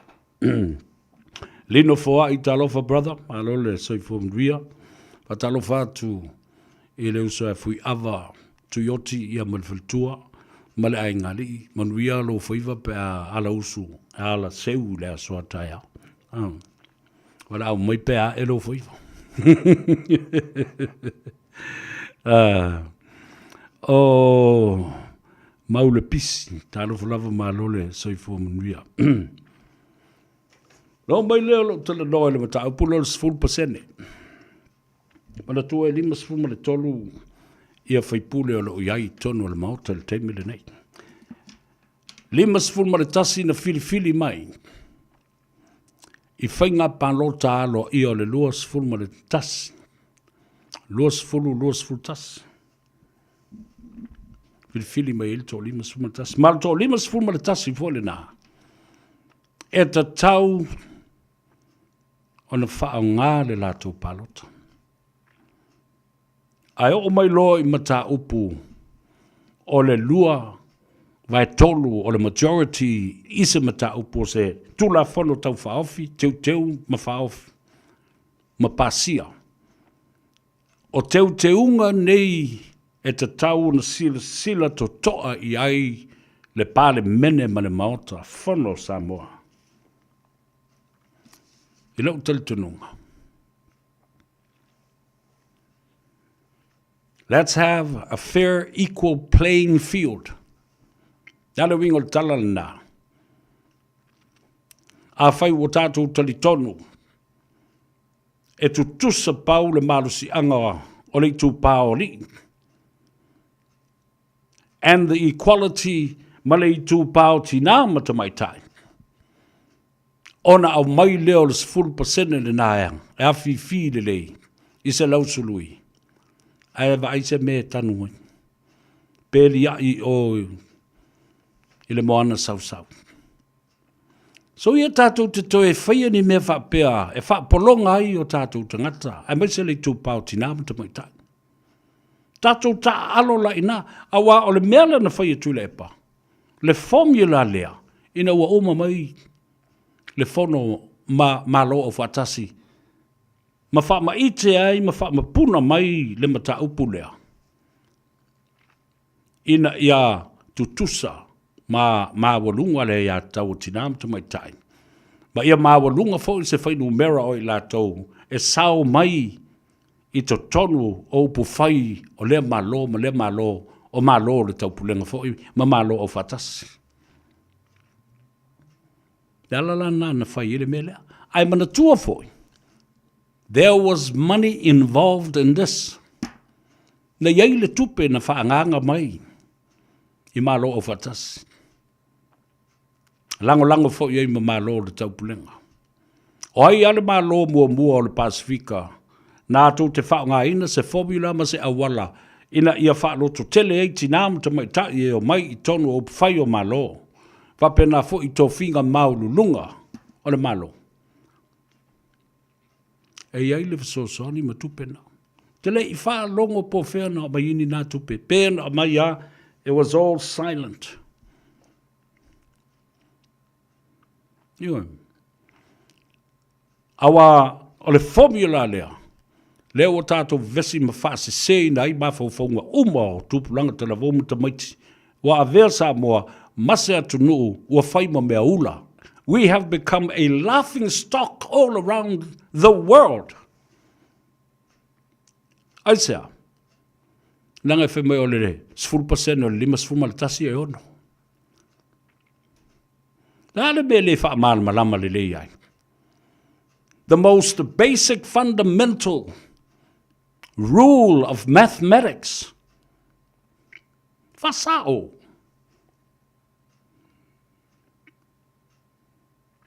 Nāle mena leina alofanga. Awa le tātou te loa le leia. E leise me tau. O se fasi mea. O se fasi tino, po se fasi tangata. Po se afa tangata, po se kuaka kangaka. Po se tolu vai whao, se mea o se tino o se tangata. Po se mea whapipi. po le lautalinga o le tangata.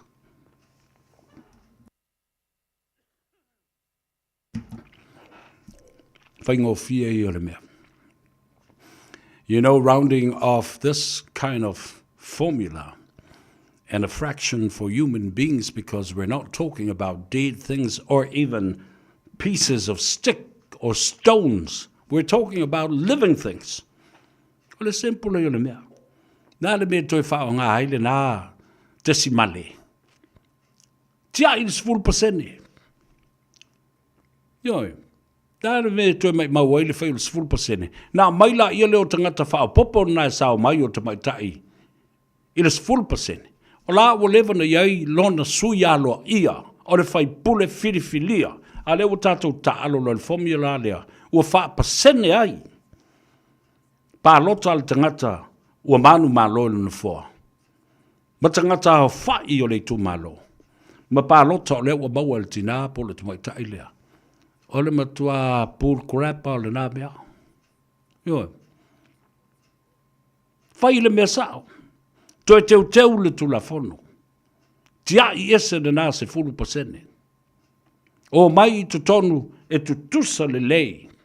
Ma le awala nā fio mai ai isi sui o le tu pāo tane ma ta mai tai i le whainga panota. Simple terms, that's it.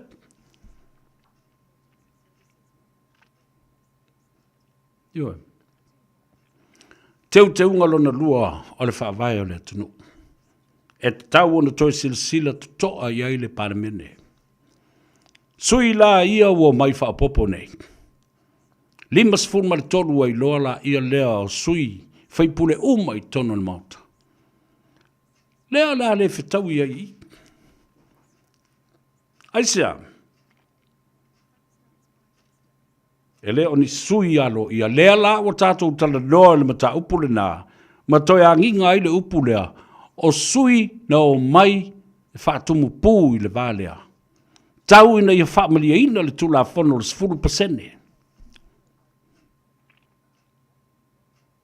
Ai le i alo ia. Ioi. Siringia la ia lea. Awa a ia se tula whono teu pos tula whono tau whaafi pos tula whono e pas. E whao ngā uma le limas fulma le tolu le nei. E palota. Awala o leo mai i risi whainga e o mai i isi pati, e lisi pati o le HRPP. O lea o sui no mai tutonu mai le pati lea, po o le tu malo lea, o sui o le whatutu e lea tu sa mo o tasi. O sui wha popo ia. O sui mai o le HRPP. O lona winga. A whai e whao ngā palota a tina ma te mai tai lea. Whaturau atu lava i le whaafonga mai a tina ma te mai tai. A reu tau tala i tono le paramene ma le mta upu lea wa lai o na umi o na vevesi. Nā whaafonga mai le whongwhtalai. It makes sense to re-look and revisit this 10% and the 2 extra members of parliament that came under the 10%. Lea lala alo ia nei ala palota e lua. It is an advantage to the opposition. As is sila lai. E le whetau I moisi tu malo uma. E le whetau I moisi tu malo uma.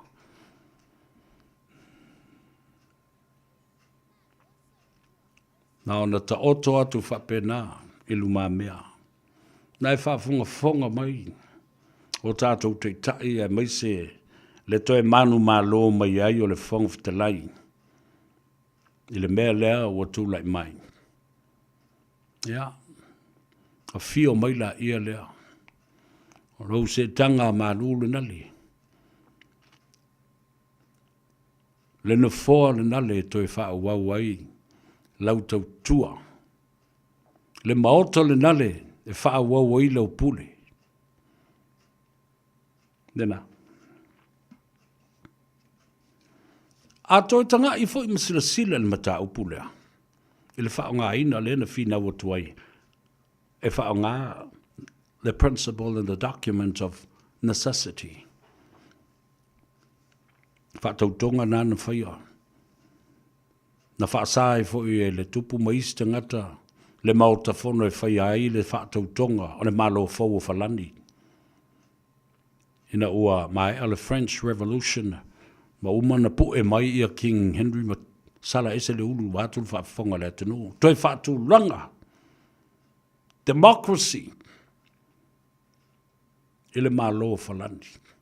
Whiana ave le whaatautonga e whai ai. Ave whai le pate nispe al whaatautonga le na whai. I lalo le whane ia tātou i tia whau. Ai se abe nalo i ai. It was the principle of necessity.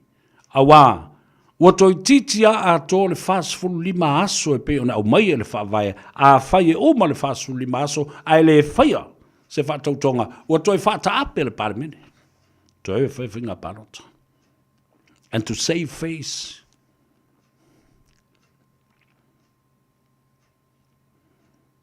mai ia pui ai le mamalu o le vaenga leo le whaavae. O leo ua maua le whai numera. Ua maua le whai numera e whau ai le malo. A ua uma fo ina talo tu le epa mai la tau e o mai i le aso le whaatautonga. Ai o whaila ko paki o i petesa. Wala.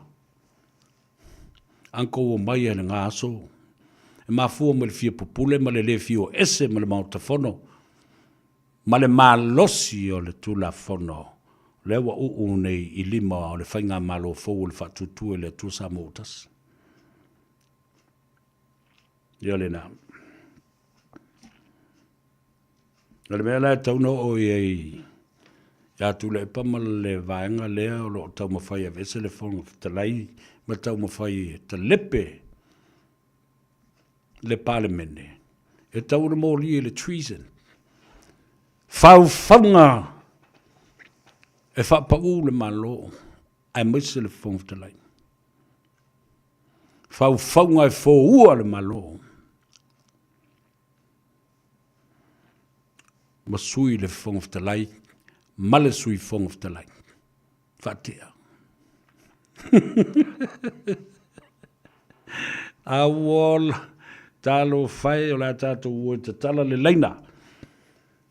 Walava ia mea mo rene yaso.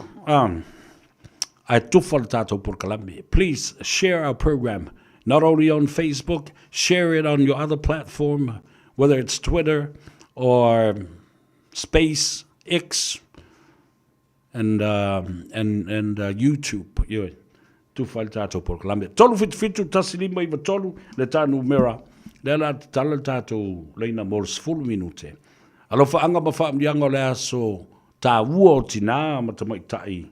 Mo New Zealand le lalo langi atoa ia mo tātou a inga i Samoa. Tolu fitu tasi lima iwa tolu.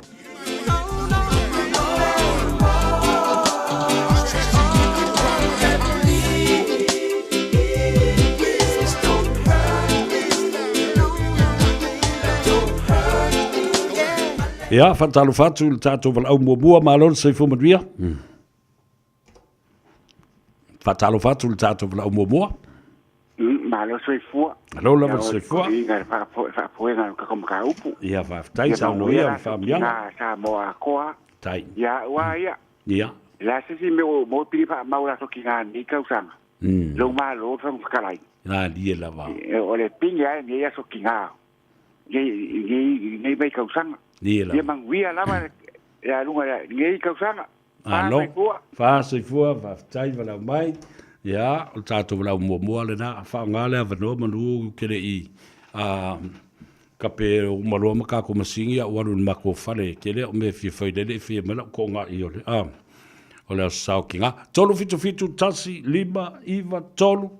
Ya, alo faanga ma faamianga I sio matou tina I Samoa, whaalongolongo mai, la whaitele, leo lua I ali I so alo, whaapale mata o le alofa.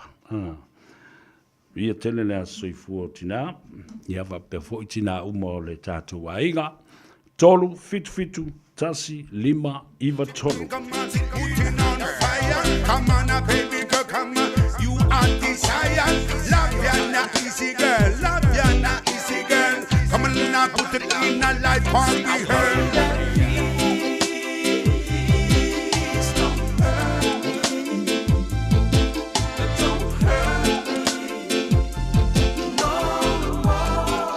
Fatalo fatu ma lo se fo man bia ya mai fa dianga o ne yaso le swafa ia o ruta toa ya talo fa ruta ya ma lo la vale ya tawa talo fa la tawa ia le li e te lo o le lungo le awala talo fai a le fa longo longo atu mo le toa o ka o pasele le yo le toa ia la le o lo o fai a pe le talo le aso ma le aso to tato ma lo sa mai le fa apito fo ile talo na o sa mo malo uma le lo lang ina ia taulo la to loto ile tua ile pita ingo malo amen e fa petai la vela tunga le ya taua mo le mata o le la vale na no ta ina ia mafai ona ta ina o ta to malo e me so ta to tangata ia fa astino tangata uma le ani o tonu le tua a le wa sali le tua fa manuia le tua to po lo pulo lo tunga lo lo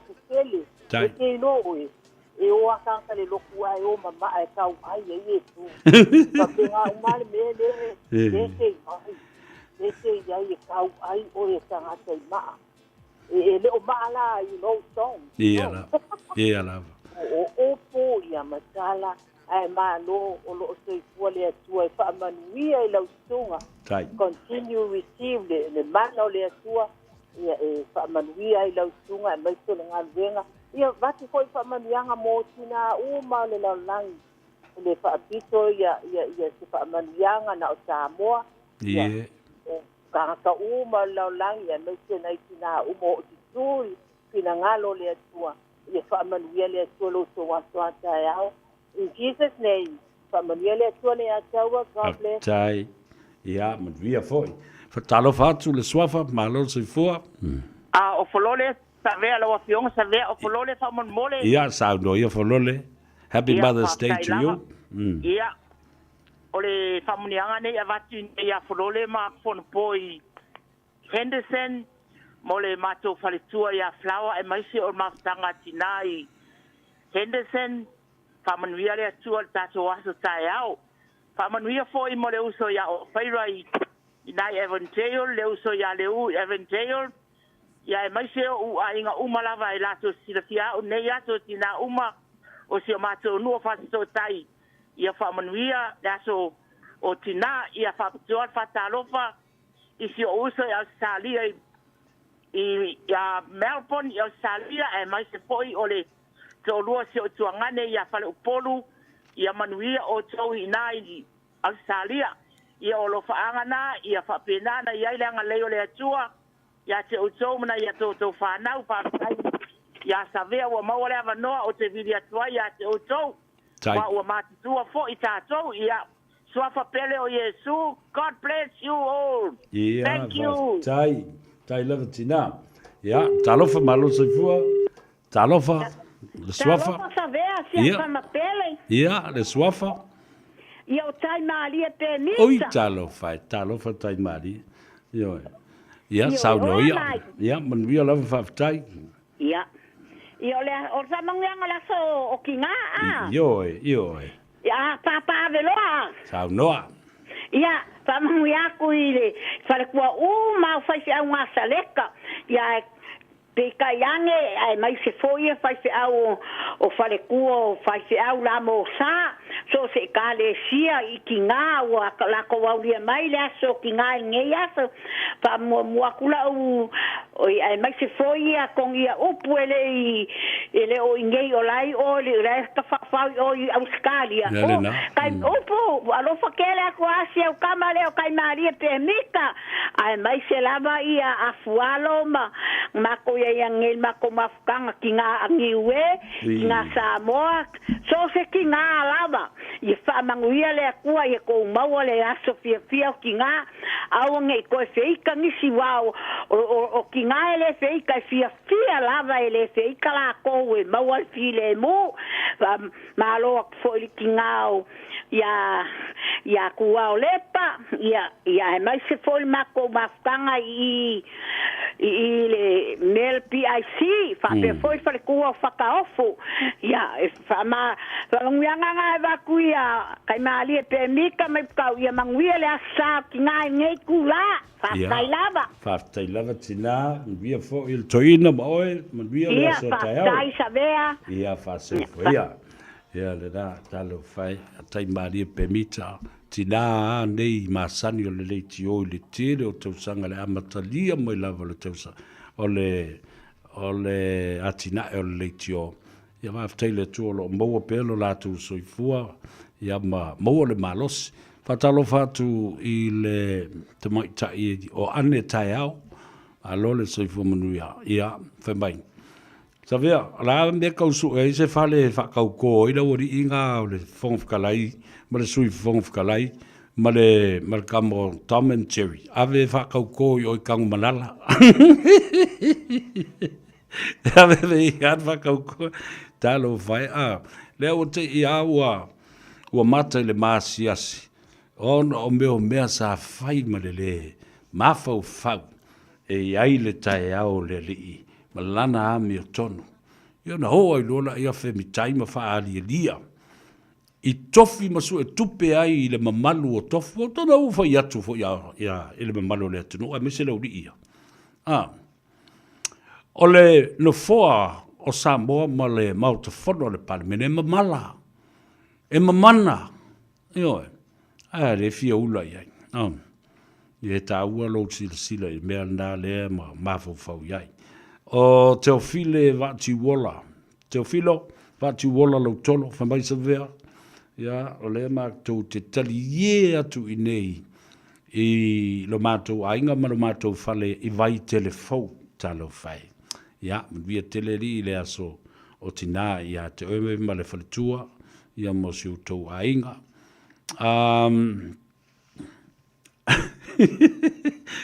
mai i V081 mai se vapamolea si au mai a si o le awari inga e whongawhikala i le whongo le kamalea ia le lei tolu fitu ta saliba i vatolu ta alofa ma alo sa i whongo nuia le swafa Talofa le ya tawa. Oi talofa talofa matalena oi saluta i liva fa ele o matalena o male lenga oi talofa i o mata o le nalenga ele e mata ese lenga fa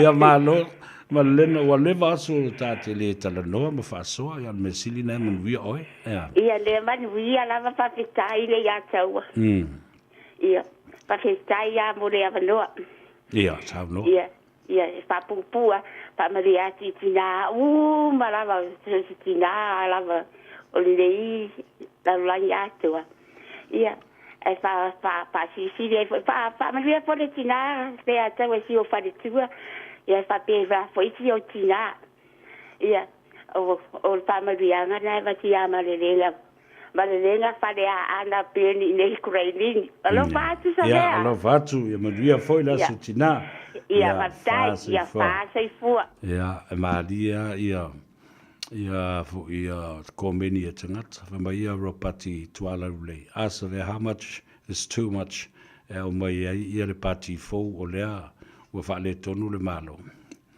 it doesn't take that much ia fa fonga le ia le tatu tunu Tato umo lo ia nei la foi fa fonga mai Samoa. Ma Samoa ia tunu ma le atu lau atoa. Ia. Lo ia i tato le pawa ma le manos. Fa fonga mai fai fe au o lo ia. O lo ia te o tou le malos. Pe o le malos anga leo ia alai moana pastor Willie Papu le kalesia sofitu. Luos fulu afe o lana palonta. Alu uma ele toi fatu mai o la auli male fainga malo le fatu tu ile tu sa mo tas o to foi fea la to la unga le nai le sa manatu le tua va ai ile tunu o la palota e te ola file mua toi fatu mai nanga le uma na talo vai le met talo ili mongi le fa la viloi no o lana whongoftelai. Wa tali mai lea tua ia mātou talusanga. Tātou te talo ina ia matua ma le pelepe, le whatutua i le tua Samoa o tasi. Au le umala tau paenga. Lan mele, leo tali mele tu kalepe, umala malepe ma le pelepe, ma sofa. Ia, leo mo mal tātou whongwhtalai. Ia whaari maila, ia leo fia le paki ave le paki a mea ora.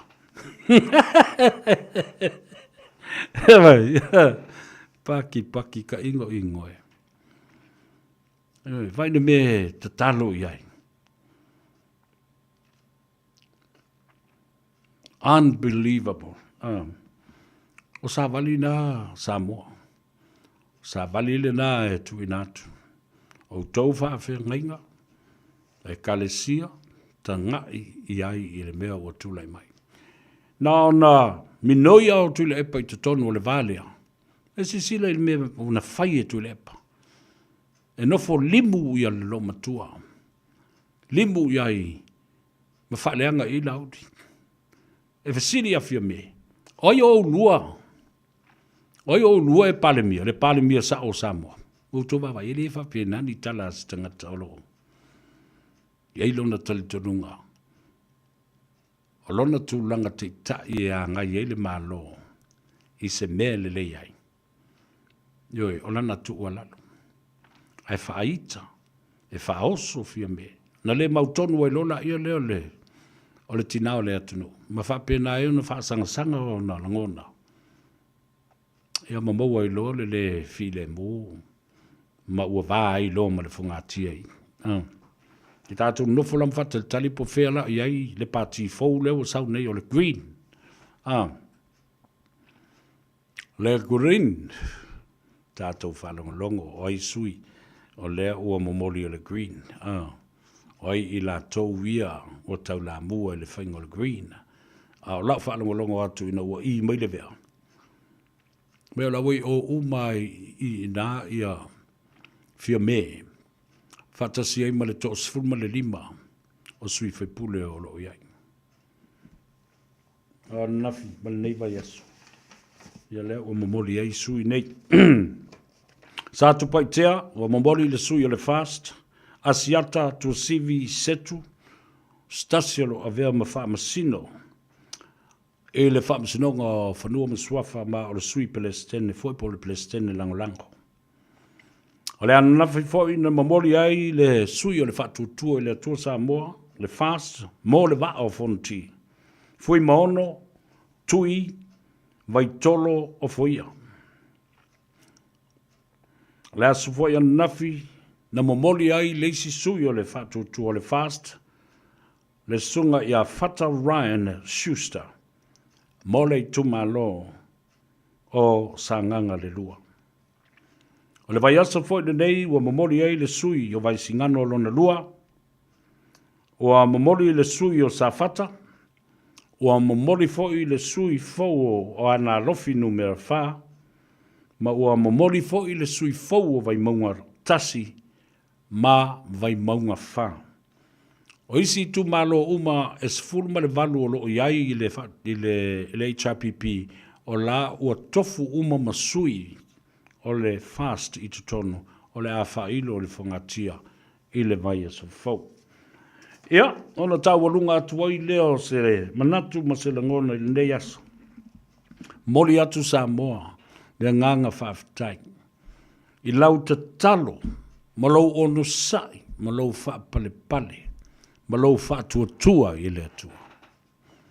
E se teimi toi longo mai fo i le tātou komiti wha foe o le fast, ia se no whanga le a whatino ai leisi le stala, ia wha pena fo nisi mata upo e ono lo tea, mo le anga i luma. Tātou no talo mo le tūlanga o whamsinunga i le vai o sa fau, ia whapena fo i ia whamaruia peo tātou te tai. Lēla wale tūlanga o lo iai ia le vai o le whangatia o no ngā sangase o malo i le teimile nei. Au te talo lava. E le whapea la nao na whamanuia o le sunga le lauli ma le toa luas fulu. Le whapena fo i le fionga le tamaitai. Pāle mia ma le vaenga o le kāpeneta o lo iai. E whapena fo i le sunga e tulepa. Awa, ile teimi lena o iei nei Samoa. Na nginga i le mata upu lea o le party fou lea o le green. Le ele au mai ala vai se tasi ilunga se mata upu i le vaenga lea. Ai nofo pēr ma whaatali pē mo i a valo anga ale atou sa vele o whai pē tala pelo, pē tala mo i lana ve ale ma sangi o sau i mai o autaf. Ia ma le si foi pati le na o iai. Mana tua le lei Samoa. O lea e na ta uma vivi i le tautua, na o tangata tuai o la o lo o iai. Wale o to iai se tautua, it has been deregistered. Le se pati. Le o to i se pati na o tangata la o le si tu. O tangata na whale a ngā le tautua. O mai lola ia le o solo ka mo solo mo la lafi solo. Na le au whale anga mea masu e se mea o la ili tangata la towi. A ea lana taula papa. Se ko vinga Erelini.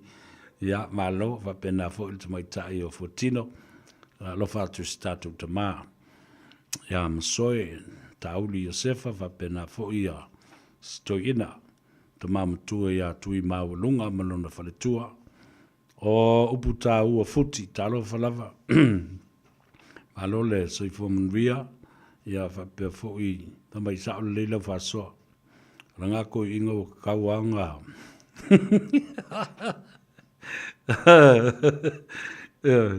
Sinapi, o sia, ia whapea fōi lena, o whaasavalu. Talo whamalo, ia, ua mai atu e mo le tātou Polokalame. Manuia tele la so tina, ila so taiao. Mana tua ai o tātou tina. Ia whapena fōi o tātou taito lua matina o tātou whāna. Tenei aso pe mo pele mo se me alofa. Whaponui atilu tina. Le fionga ia fuatino whamele. E sera a via. E le ai malai o le toto. E matautu i le whanga. Ia, mai atu o le paia. O fio i swafa malu mal ma mea ma sale ali i malne usoli ia fa pe foi sa tualo ma le taulangi malu ya te ole o mo fa pe na fo i le fio ngal swafa le malu to mo oi tu fina ya mona ia mo to uma olo o fa fonga mai ina oi le sile te vai tu i amelia fa mona. Ia, mwia te le lava, ia le asotina, ia te uto uma. Ele mwhaino tō lau mou tō suafa. Tina si o tātou wā rota, nā vu mua ma le nā vu lua e mo ele whetu i nā i vai vase le kalesia i Zukerisa lau po i asunga tai. Ia wape nā vu i tina uma o le tātou wā rota o lia hona i le kalesia lava a Yesu Keriso la pia o asunga tai. Tina uma o le au alofa. I lea steak, ma lea warota, ma lea palenesi, ia ma le lalolangi ato, ai maise le pulenga. O tina uma o le au alofa. E totono o Salt Lake City, Utah. Ia, whamangalo se leo le au auna le nei aso. Ia, o winga na. Au mai avatu, o le tātou tālonga ua amata. Ai o le whamaisenga whapitoa, au whawhongwhonga mai i alo oso ia tāweu veu, Rex, taulango lea vai. Ia pēr fōi i lea whine i Alan Waller. Au fau malanga mo le pēr au whamawai o le tātou ta mamatua. Ia ma le tamafo i o le atunuu. O le sa toi uluteia o le pale mene ma malu o Samoa mo le luas forma le ono tau sanga i tono le mautafono ma le pale mene. Le fionga ia e au. Dr. Benjamina le vai. Ia, maruia tele le fai malangatu.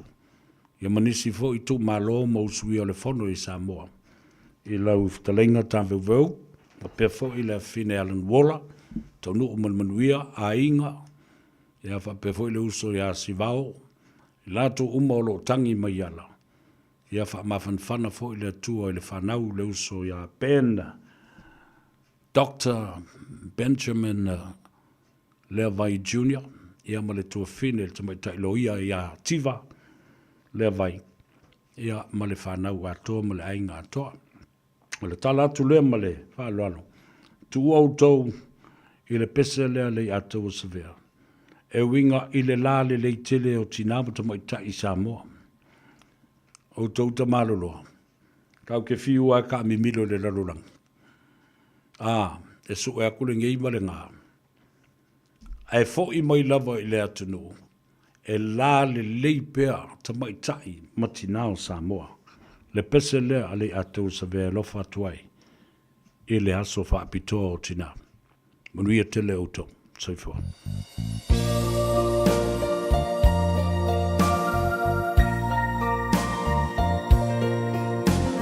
Whoa, my lay too long. Sa o faatali ai. Wala ngona lu fia fia. Awa wata fantasia. Watu ulo to atoa. Olela o Samoa. Olo alofa mo ele uma. E chumba persio ile uma.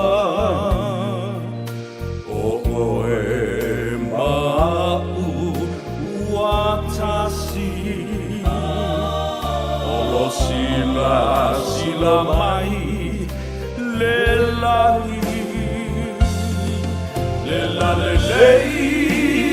oe o Samoa wanau nau ia I lovu loto atoa lo'ola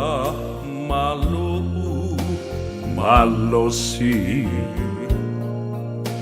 mo oe e o I leo ti tu mawea o ilo uanganga e o ile ngataanga watu ulo to